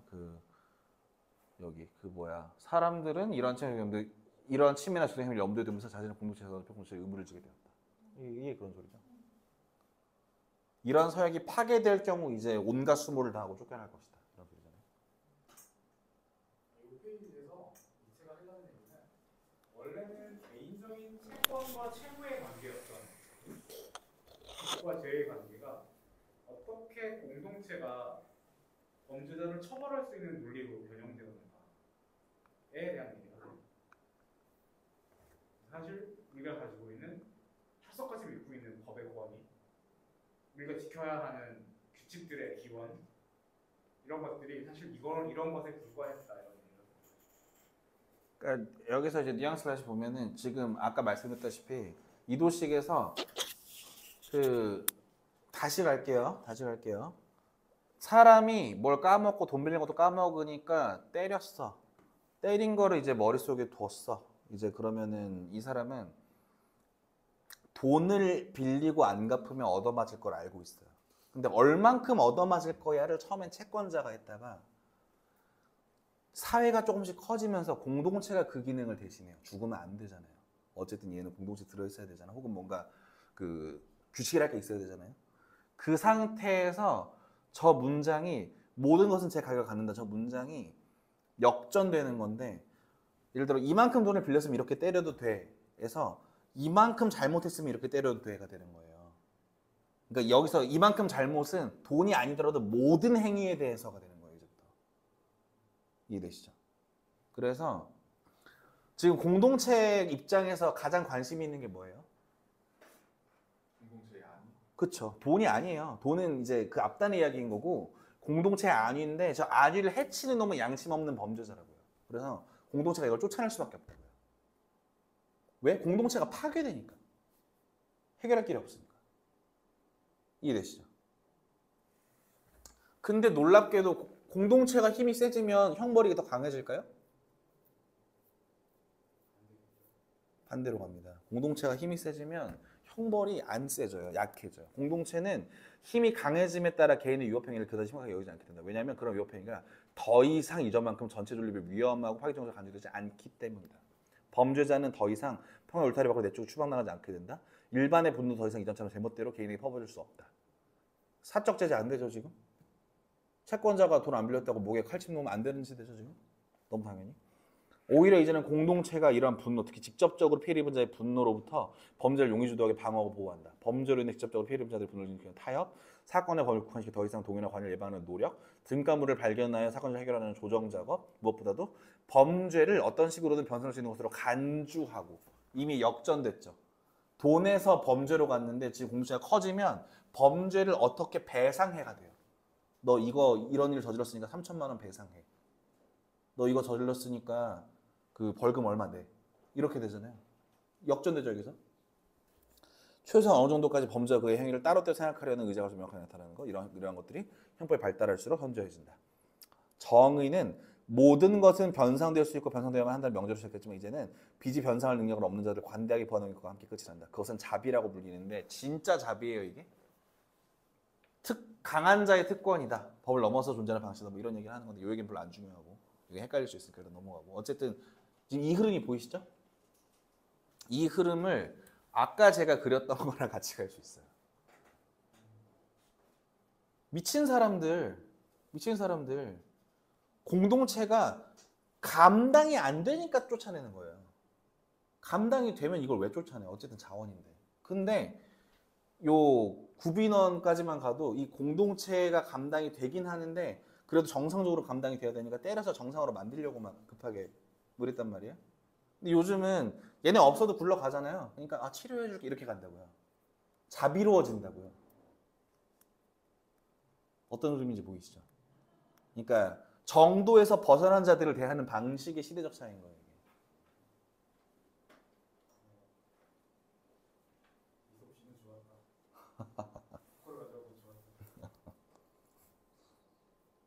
자 여기까지. 잠깐 궁금하신 거 있으시면? 질문 마지막에 받는다 그랬죠? 그러면 일종의 지금 서로가 모두 서로 채권자 아니에요? 저 아이디어가 사회경영론인데, 그러니까 우리 모두가 이제 우리가 합의된 어떤 무언가에 우리의 권리를 내맡기고 그 권리가 기능하게 한다가 민주주의의 기본 작동 원리잖아요. 뭐 니체는 근데 그걸 환상이라 봤겠죠. 지배자는 어쨌든 있는 거고 해석은 어쨌든 있는 거고. 그 지금 형사님이 말씀하신 포인트가 뒤에 나오거든요. 그러니까 뭔 얘기냐면은 이렇게 가볼까? 어쨌든 우리가 합의한 법 아래에 사는 것처럼 보이는데 사실은 반대거든요. 우리는 합의된 것처럼 보이는 법 안으로 태어나는 거예요. 다시 말하면 우리는 이미 형성된 시대 안으로 태어나는 거지 우리가 무슨 합의를 하는 게 아니거든요. 예를 들어서 지금 교통사고에 왜 이 가격을 매기는지 우리는 몰라요. 그 국면에 없었어. 뭐가 왜 이렇게 됐는지가 우리가 합의됐다고 주장하지만 그렇진 않거든요. 그리고 오히려 이건 시대적으로 되게 달라지고 있거든요. 혹은 후행적으로 해석되고 있거든요. 그런 얘기들을 이제 여기 뒤부터 하는 상태인 건데 한 30장 정도 남았는데 달릴지 쉴지를 이제 결정해 주셔야 될 것 같아요. 잠깐 쉴까요? 그러면은 한 10분만 쉬었다가 재개하도록 하겠습니다. 9시에 시작하십니다. 네, 9시에 시작할게요. 재밌어요. 이전과는 비교도 안 될 수 없을 정도로 정리가 잘 돼 있다. 아 맞아요. 후할 때 무슨 장표? 자, 이어서 해볼까요? 자, 다시 정리합니다. 세 번째 정리인데, 인간은 망각의 동물이고 책임을 다하기 위해서 형벌이 있다는 걸 아는 상태의 인간이고, 근데 어쨌든 저 형벌이라는 거는 원래는 채권자가 얼만큼 잘못했다는 그 돈 얼만큼 빌렸다는 걸 아니까 그 형벌의 강도를 정하다가 지금 공동체가 하고 있다. 그리고 공동체가 하고 있는 그 상태에서 공동체의 관심사는 돈에만 국한된 게 아니라 모든 것이라는 거. 특히 공동체의 안위죠. 공동체를 파괴할 만한 행위에 대해서는 용납하지 않는다. 근데 용납하지 않는데 공동체가 힘이 세지면 오히려 자비로워진다. 여기까지 했고, 여기까지 했으면 지금 이 논문 반 정도 읽으신 거예요, 벌써. 반 정도 읽으신 거고. 해석하면 이 형벌이 얼마나 다양한 의미를 갖는지부터 이제 얘기하는 거예요. 이제 극히 후기의 문화 상태, 예를 들면 현대 유럽에서는 형벌이라는 개념은 하나의 의미를 갖지 않는다. 그래서 여러 의미를 가지면 이것은 종합되어 있다. 대체로 이제까지 형벌의 역사, 그렇게 다양한 목적을 위해 형벌이 사용된 역사는 결국엔 분해하기 어렵고 분석하기 어려우며 전혀 정의할 수 없는 일종의 통일체로 결정된다. 오늘날 사람들이 왜 형벌을 받는지를 분명히 말하는 것은 불가능하다. 형벌의 의미가 얼마나 우연적인지, 그리고 하나의 동일한 절차가 얼마나 금도 상이한 의도로 해석되고 준용될 수 있는지를 보여주는 데에 내가 생각해봤어. 이런 것들이 있었어. 예를 들어서 위해를 제거하는 것으로서의 형벌, 피해자가 입은 해를 배상하는 형벌, 소외 확산을 방지하기 위해 교란자를 격리시키는 형벌, 공포를 불러일으키는 형벌, 범죄가 이제까지 누려왔던 이익에 대한 조정으로서의 형벌, 종족을 퇴화시키는 요소를 제거하는 것으로서의 형벌, 축제로서의, 즉 마침내 타도된 적을 능욕하거나 조롱하는 의미로서의 형벌, 형을 받는 사람에게든 처형을 불쾌한 사람에게든 이른바 교도란 이름으로 기억을 세게 하는 것으로서의 형벌, 범죄자를 지나친 복수부터 보호하는 권력에 의해 규정된 사례감 지불로서의 형벌, 복수가 강한 쪽에 유지되고 큰 요구에 한해서 형벌 어쩌고저쩌고 쭉 가면은 지금 여기서 나열하고 있는 형벌의 형태가 이렇게나 다양해요 벌써. 니체는 이 목록이 완벽하다고 얘기하지 않거든요. 근데 저런 거 다 보셨죠? 본보기가 되는 형벌이 있고, 예를 들어 아니면 뭐 사법거래 같은 느낌의 형벌이 있고, 뭐 공포를 불러일으키는 형벌이 있고, 뭐 약간 전쟁 시기에는 축제로서 그 상대 잡아가지고 막 마차 달아서 막 끌고 다니고 이런 형벌이 있고. 그래서 이 목록이 완전한 것은 아니다. 그동안 사람들이 형벌의 모든 종류의 효용성을 인정한 것은 분명한 사실이다. 바로 이 때문에 우리는 상식적으로 형벌의 가장 본적인 효용성으로 잘못 간주되는 그릇되기 쉬운 효용성을 배제할 수 있을 것이다. 오늘 여러 근거로 인해 흔들리고 형벌에 관한 믿음은 여전히 효용성이 강조되고 있는데, 형벌은 죄를 지은 자에게 죄책감을 불러일으키는 쓸모가 있다는 것이다. 이 말이 맞는 말이에요? 멍청한 소리라고요, 니체 말은. 죄를 지은 자에게 죄책감을 불러일으키는 의미에서 형벌이 가능해요, 지금 이 구도에서. 불가능해요. 사람들은 형벌을 양심의 가책이나 회한이나 부르는 저 정신적인 반응을 일으킬 수 있는 실질적인 도구라고 보는 것이다. 그러나 이와 함께 우리는 오늘날에도 현실과 인간의 심리를 잘못 파악하고 있는 셈이다. 그러니 인류의 가장 오랜 역사, 즉 선사시대 관련해서는 얼마나 잘못 파악했겠는가. 대체로 형벌은 인간을 비정하게 그리고 냉혹하게 만든다. 형벌은 인간을 자신에게 집중하게 만들고 소외 감정을 첨예하게 만든다. 형벌은 저항력을 강화한다. 역사 시대가 시작되기 이전에서 수천 년을 생각해 본다면 죄책감의 발달을 가장 강력하게 저지한 것은 형벌이었다고 주저없이 단언할 수 있다. 왜냐하면 그는 자신의 행위와 정확하게 동일한 종류의 행위가 정의를 위해서 행해지고 선이라 부를 뿐 아니라 떳떳한 양심과 함께 행해지는 것을 보기 때문이다. 다시 뭐 전쟁기라고 쳐봅시다. 어느 마을을 쳐들어가서 약탈하고 방화하고 다 죽여버렸어요. 범죄죠. 형벌 받아야 되죠. 적국이었으면 근데 개선해서 돌아올 거 아니에요. 다시 잘한 짓, 나쁜 짓이 있고 사람에겐 착한 마음이 있어가지고 그 마음을 불러일으키기 위해 형벌이 있어요? 그렇지 않고 권력적 공동체의 안위를 해야 하는 짓에 대해서 그렇게 이름을 붙였을 뿐이고 같은 행위를 다른 방향으로 하면 그건 오히려 양심과 함께하는 행위인 거예요. 이해되시죠? 그래서 양심의 가책이라는 단어는 형벌에서 나온 게 아니야. 그게 니체 생각이에요. 양심의 가책이라는 지상의 식물 중에서도 가장 흥미로운 식물은 이런 형벌을 통해서 자라난 것이 아니다. 양심의 가책은 다른 데서 나왔다. 대충 이해되시죠? 그래서 그 앞에 읽은 내용을 요약하면은 지금 아까 이도식 기억하시죠? 이도식에서 저 형벌이 캐 많아요. 너무 많아. 이미 저 계산서를 치는 공동체가 이걸 너무 복잡하게 쓰고 있고 후행적으로 의미를 부여하고 있어. 그래서 실질적으로 올바른 행동, 잘못된 행동이 있어서 잘못된 행동에 대해 벌을 준다는 우리의 상식이 전혀 안 먹혀요. 이 구도에서. 그렇죠? 그러면 다시 우리 원래 논점으로 돌아가서 이 얘기가 맞는 얘기일 수가 없어요. 이게 맞는 얘기일 수가 없어요. 우리 계몽주의적 아이디어로 다시 돌아가서 인간의 능력을 믿는 어떤 기독교적 사상 내지는 그 자유주의 사상에서 보면은 죄는 양심을 무시하는 동안 나쁜 거고 형벌은 범죄가 사실을 유출하는 어떤 절차 뭐 이런 거라고 얘기하는데 그게 아니고 죄는 채권자와의 약속을 어긴 거고 형벌은 어긴 약속에 대한 채권자의 가격 사정 및 배상 절차인 거예요.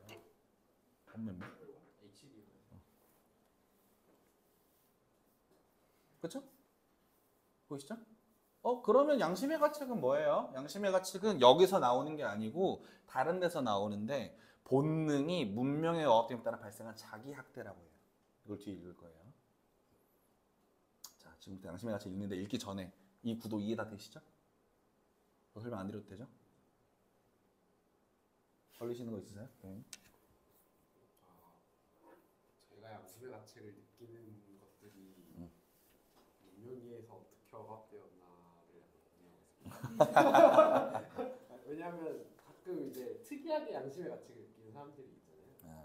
뭐 아침에 일찍 일어나지 않으면 양심의 가책을 느꼈나? 그건 양심의 가책이라고 보통 안 부르긴 하는데 일단 뭐. 자기 학대는 아니에요. 자기 학대는 맞는 느낌. 근데 이거는 지금 말씀하신 포인트는 지금 니체 레벨에서는 안 끝나는데 뒤에 한병철 같은 사람까지 가면 갈 수 있어요. 그러니까 자기 착취적인 명령을 따르지 않았을 때 내가 양심의 가책을 느낀다. 이렇게 갈 수 있어요. 아침에 늦게 일어난 거면 사실 보통 아침에 일찍 일어나가지고 활동하는 사람을 선하다, 그러니까 잘한다, 바람직하다. 긍정적으로 네, 보는 긍정적으로 보는 게 있는데 정말 멋진 마지막 인간이다. 우리에게 마지막 인간을 좀 주세요. 즉시 침대로. 자, 계속 가면은 읽을 게 많아 죄송해요. 근데 거의 다 왔어요. 자, 나는 양심의 가책을 인간이 일반적으로 경험했던 모든 변화 중에 가장 근본적인 변화 압력으로 인해 걸릴 수밖에 없는 심각한 병으로 간주한다. 그러한 변화란 인간이 결국 사회적인 평화의 벽소에 갇혔음을 깨달았을 때 일어난 변화를 말한다. 육지 동물이 되든가 그렇지 않으면 사망을 당할 수밖에 없었던 바다 동물에게 일어났던 것과 꼭 같은 일이 무질서, 전쟁, 방랑, 모험에 잘 적응하고 있었던 인간이라는 반동물에게도 일어난 것이다. 그들의 모든 본능은 단번에 가치 상태로 작동할 수 없게 되었다. 이 불행한 인간들은 사유, 추리, 계산, 원인, 결과의 결합에 의존하게 되었고 가장 빈약하고 가장 오를 범하기 쉬운 기관인 의식에만 의존하게 되었다. 근데 그렇다고 해서 저 오래된 본능이 통상적으로 요구하던 것들을 갑자기 멈춘 것은 아니었다. 단지 그 요구에 따르는 것이 어려워졌고 거의 불가능했을 뿐이다. 대체로 이 본능들은 새로운, 말하자면 지하적인 조건을 추구할 줄 알 수 없었다. 밖으로 발산되지 못한 본능은 내면을 향하게 된다. 이것이 내가 인간의 내면이라 부르는 것이다. 오래된 자유의 본능에 대해 국가 조직이 자신을 지키기 위해 구축한 저 무서운 방어벽, 이게 형벌이겠죠? 공동체의 가격사정 형벌이겠죠? 이 무서운 방어벽은 뒤에 나오네. 거칠고 자유롭고 방황하는 인간의 저 모든 본능을 거꾸로 돌려서 인간 자신을 향하게 만들었다. 적의, 잔인함, 박해하려고 하고 습격하려고 하며 번역하려고 파괴하는 욕망, 이 모든 것이 그러한 본능의 소유자 자신을 향하는 것. 이것이 바로 양심의 가책의 기원이다. 비약이 좀 있어가지고 여기부터는 좀 어려우실 수 있는데 우리 이거는 지금 현대 감수성 말고 니체 감수성으로 접근해야 돼요. 니체 감수성으로 보면은 아까 보신 사진이죠.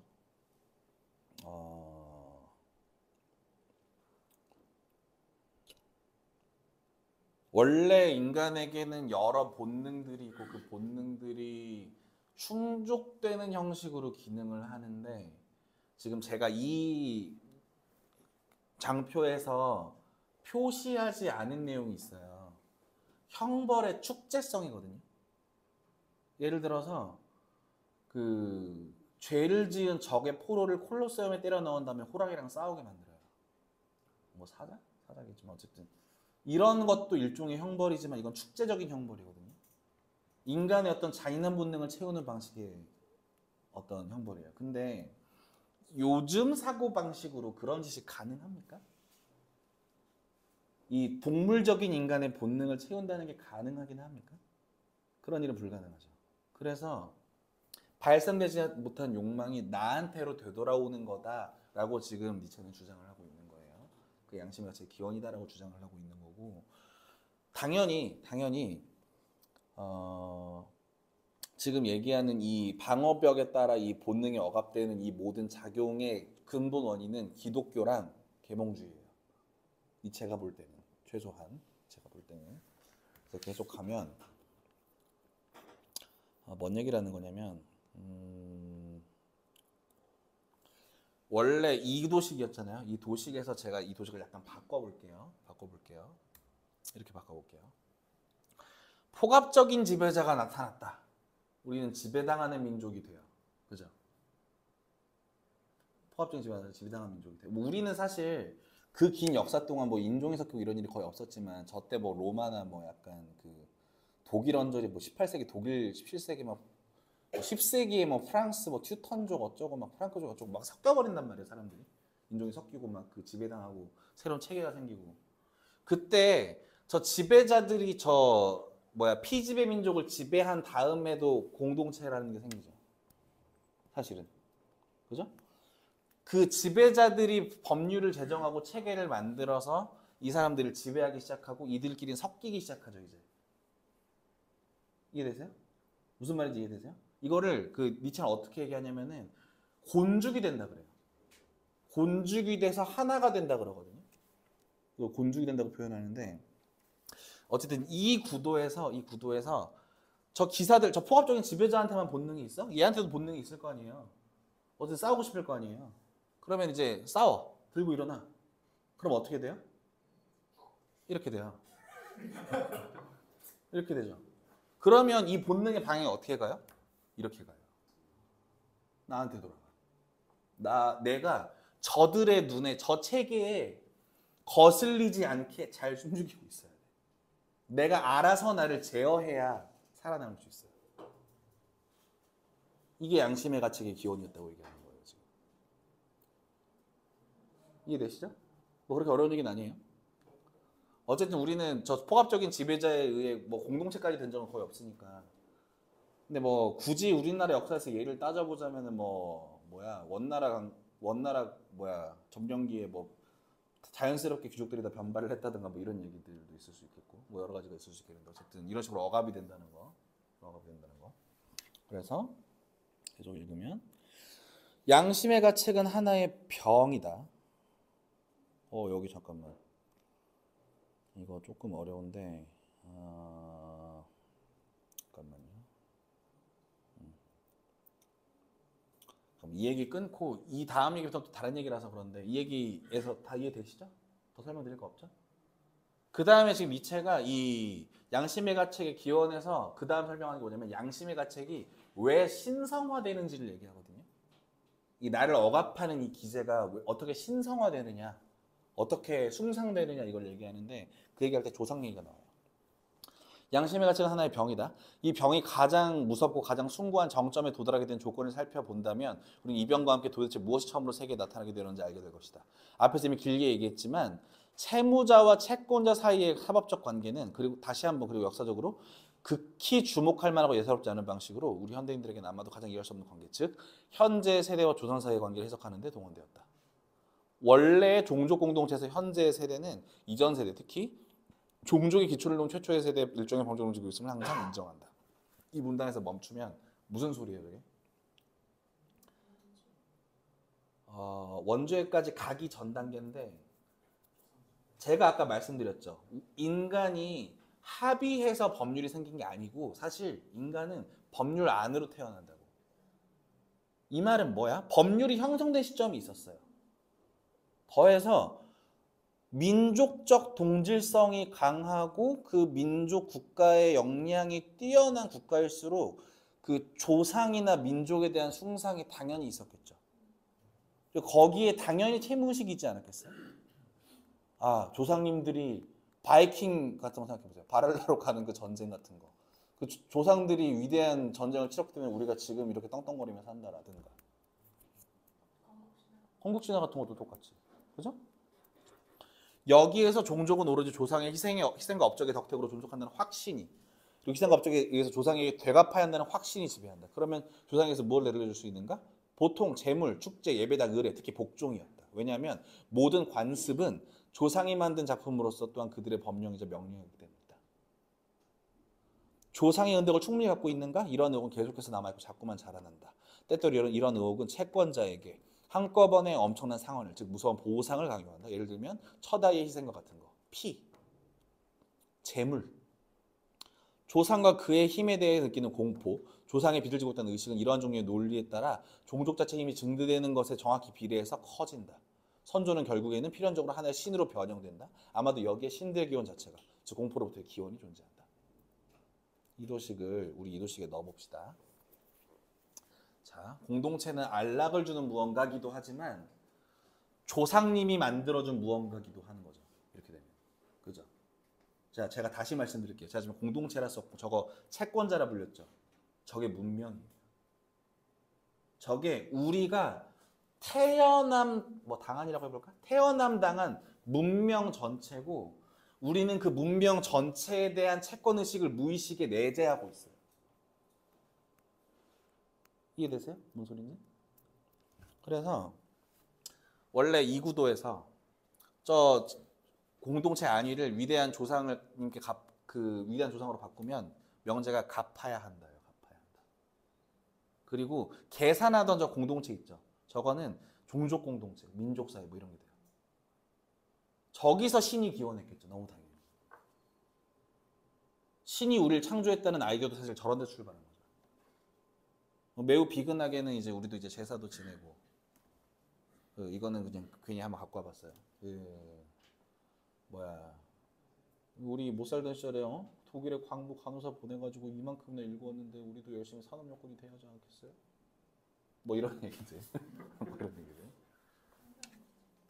한강 얘기죠. 한강 얘기죠. 아무튼 그렇고. 그래서 빚과 의무라는 개념들의 도덕화와 함께, 즉 그것들을 양심의 가치도로 대면하는 것과 함께 앞에서 말한 서술의 전개의 방향, 이것도 좀 비약이 있네.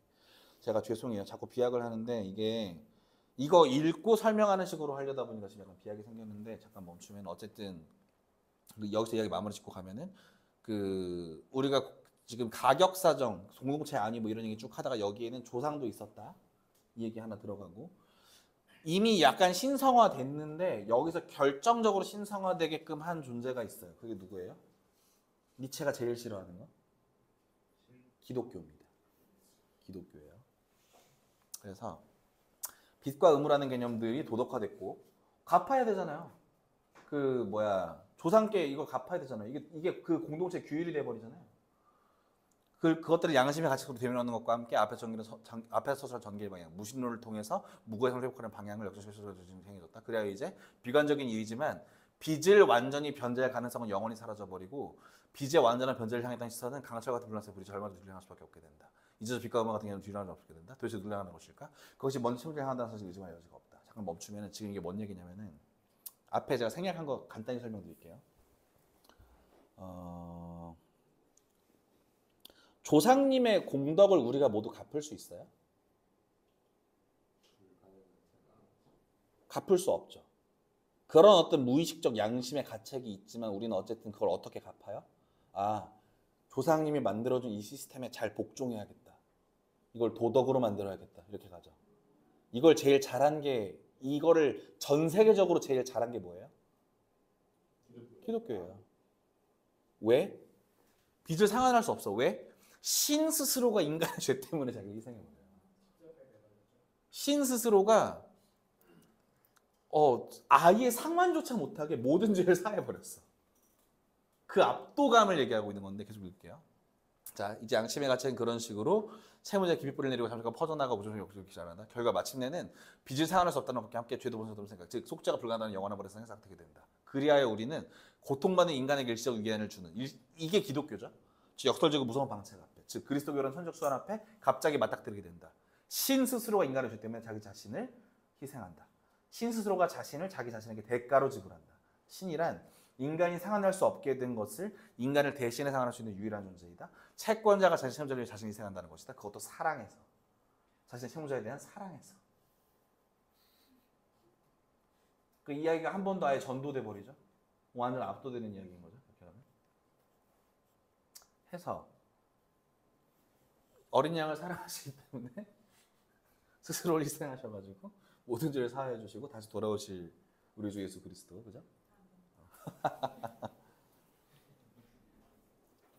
그래서 앞에 얘기로 가면은 아까 죄와 형벌은 대충 나왔죠? 채권자와 약속을 어기는 거고 어긴 약속에 대한 채권자의 가능성이 배상 절차라 그랬고, 근데 이게 신성화되는데 이 신성화를 돕는 장치 중 하나가 양심의 가책인 거예요. 내가 본능이 문명에 의해 나를 억압한 자기 학대에서 시작했던 그 자기 억압, 그 공동체에서 내가 살아남으려면 숨을 죽여야 한다는 거기서 이 감각이 신성화되면서 이미 공동체도 벗어났어. 신, 조상 같은 것들에 대한 부채감, 그리고 그거에 대해 상환 불가능하다는 어떤 죄스러움, 이런 게 양심의 가책이라는 거예요. 이해되시죠? 그리고 니체는 마지막으로 이게 지금 현대까지 이어져 내려온 양심의 가책의 정체인데 그리스 시대엔 안 그랬다 이런 얘기하면서 마무리하거든요. 보세요. 봐봐요. 바로 신성하죠. 너무 신성해. 여기 봐봐요. 신들 꼬라지 보세요. 또 누구 건드렸을 것 같은데? 또 뭐 장난쳤을 것 같은데? 너무 보이잖아요. 지금 이게 기독교적 계몽적 어떤 그 양심의 가책의 진행 방향이라면 그리스적 인식은 이거였어요. 대충 이해되세요? 이때 그 그리스어로 쓰인 불운 이런 거, 불행 이런 거, 이런 개념들은 신의 농간이었어요. 사티로스가 날 정말 헷갈리게 만들었다. 이번에 헤르메스니 안 도와줬구나. 에이, 뭐 이런 식으로. 그래서 이 사람들은 자기를 억압하기보다 항상 명랑하게 살아갔단 말이에요. 다시 반동적으로 못 이겨서 부러진 그 마음을 자기 안에 내면화시켜서 스스로를 죽이기보다 있는 그대로 능동적으로 살아가면서 신? 또 속여? 뭐 이런 식으로 살아갔다는 얘기예요. 저 이런 표현 들어있는데 사진 찍으시면 마음에 들어요. 대충 이해되시죠? 그래서 이제 끝입니다. 마무리인데 정돈하자면 우리 봤어요. 원래 인간은 시작부터 그냥 쭉 정리하면 인간은 망각의 동물이고 때려서 이제 저 망각 속에 이제 인간이 책임을 질 수 있게 되었고, 그래서 이 책임을 질 수 있게 된 저 아이디어에서부터 공동체, 채권자와 공동체라는 개념이 등장하고, 저걸 계산하는 주체가 공동체로 격상됨에 따라 형벌이 구체화되고, 저 형벌들은 여러 의미에 따라 공동체가 의미를 부여하고, 그거에 따라서 범죄자가 누구냐까지도 결정되는 거죠. 그죠? 이 얘기를 하는 게 미셸 푸코의 감시와 처벌이에요. 어떤 자들이 저 공동체의 가격사정에서 벗어나서 어떻게 축출되거나 소외되거나 외면되는가에 대한 이야기를 하는 게 미셸 푸코예요. 비슷한 얘기 합니다. 많이 하고요. 혹시 니체 보시다가 지금 이 논문이랑 푸코의 사상이 매우 닮아 있거든요. 그래서 오늘 니체 강의 들으셨으니까 나 좀 현대 철학자 궁금하다 하실 때는 푸코를 잡아보시는 것도 제가 추천을 좀 드립니다. 하면은 오늘 발표가 끝이 납니다. 여기까지. 잠깐 궁금하신 거 듣고 정리하도록 하겠습니다.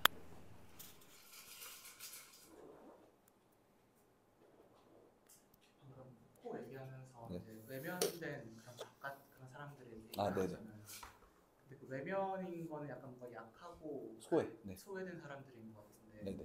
반대로 초월한 사람들 초월. 그러니까 어떻게 표현해야 될까요? 구애받지 않을 수 있는 네, 사람. 뭔가 이런 것들에 뭐랄까 뭔가 별로 안 나오는. 근데 이거 형사님 말씀을 제가 제멋대로 곡해해 보자면 예를 들어 이런 가격 사정이나 공동체 법률에 구애받을 수 있지 않을 수 있는 사람은 사실은 바깥에 있는 사람이 아니라 가장 강한 자들이죠. 저걸 만드는 자들인 거죠. 저걸 형성하는 자들은 거기서 덜 구애받겠죠. 이미 저기에 의미부여작용이 존재한다는 얘기예요. 그러니까 절대적인 선, 악, 형벌 이런 게 존재하지 않고 저긴 이미 공동체라고 불리는 저기의 의미부여작용이 존재한다는 얘기이기 때문에 이 구도에서 가장 자유로운 건 소외받고 억압받는 자들이 아니고 가장 강한 자들. 여기서 강하다는 건 니체적 의미의 굿이 아니에요. 이게 니체가 제일 쉽게 오해되는 포인트가 바로 거기거든요. 아까 여기서 봤었던 기사적인 강함이 지금 방금 얘기한 강함이 아니에요. 이게 제가 그래서 일부러 니체하기 전에 니체에 대한 오해라는 글을 썼어요. 그걸 굳이 써서 읽으라고 얘기했던 이유가 거기가 니체를 넘어가는 굉장히 중요한 포인트라서 오늘 모임 끝나면 한 번 더 모여요. 근데 형사님 의견에서 저희가 조금 그냥 확연 보태자면 이게 초월이라는 개념을 이렇게는 쓸 수 있을 것 같아요. 그러니까 푸코의 이 책을 쓴 의도라고 할까?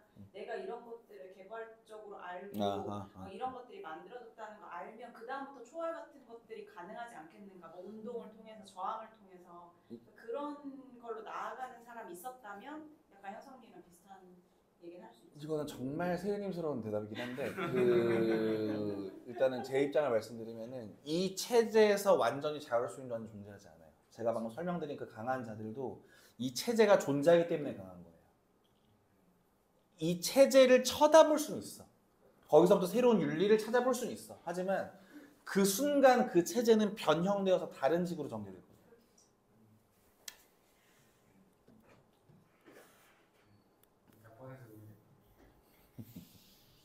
그래서 죄의 형벌이라는 이 결국 공동체에서 어떤 한 죄를 저질렀다는 거에 대해서 모든 게 가치를 매기는 거잖아요. 그렇죠.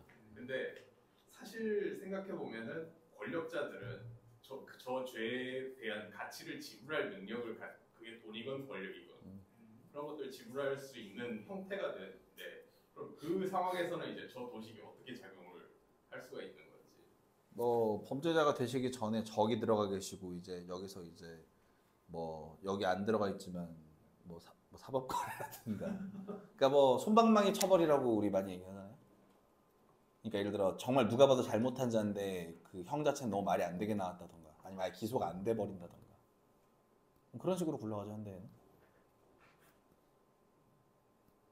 사실 어떻게 보면 과거에는 왕은 그냥 막 사람을 죽여도 처벌도 안 받고 그러니까 거의 이제 무소불위라고 하잖아요. 네. 그러니까 그런 스타일이다 보니까 어떻게 보면은 저 도식에서는 좀 예외가 되는 존재가 아닌가 권력자. 그러니까 제 얘기는 아까 그 저기 기사 있었잖아요. 저 위치에 가 있는 거죠. 저 공동체 법률 위치에 가 있는 거죠. 그런 식으로.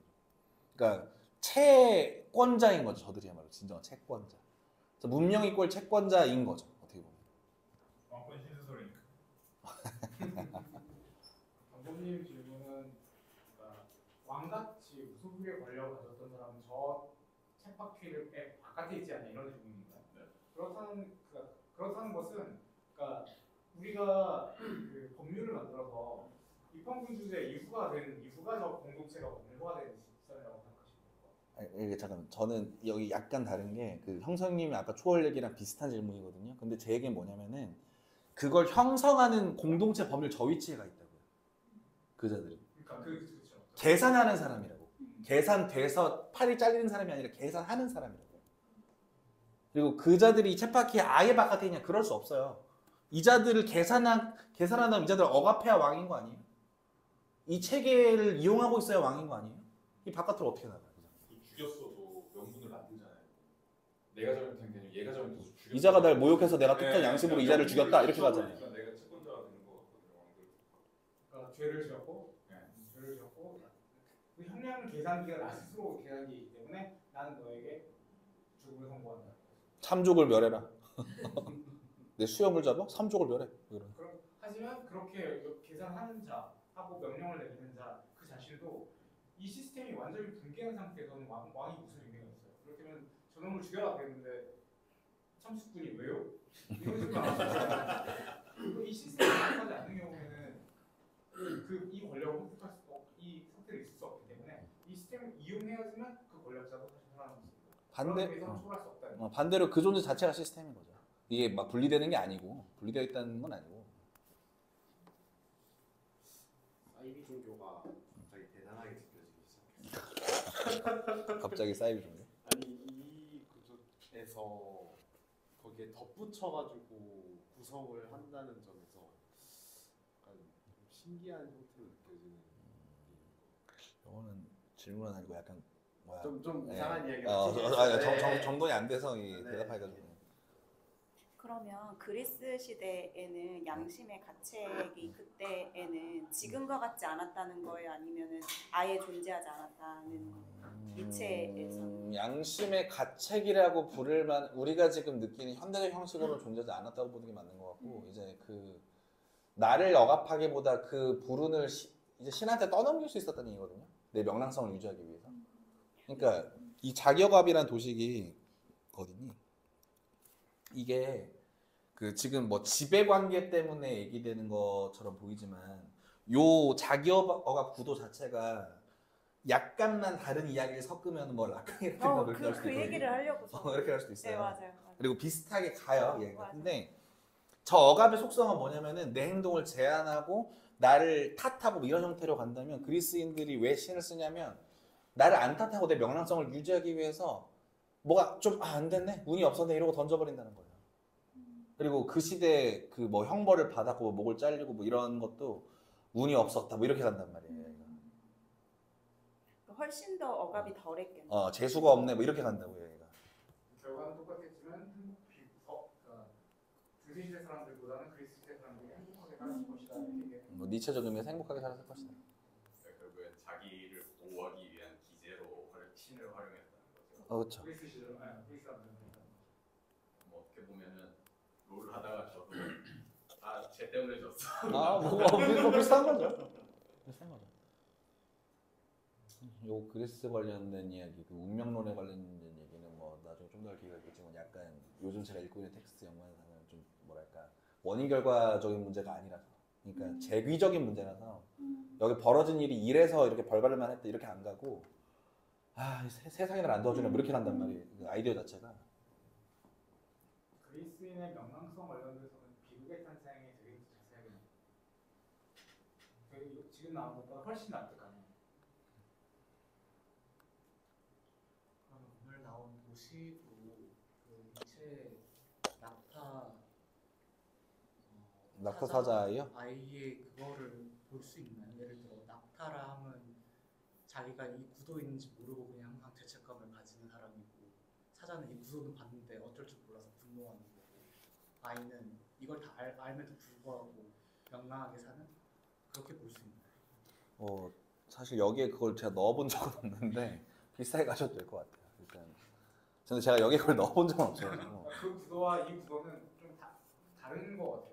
그러니까 사회의 어떤 인간의 삶을 바라보는 좀 다른 방향의 시선인 것 같아요. 딱 이걸 넣어서 맞출 수 있을 것 같지는 않고, 오히려 락함을 집어넣으면 딱 맞을 것 같아요. 이를테면 아까 이 장면보다는 아까 이 장면은 이건 락함입니다. 이건 락함이죠.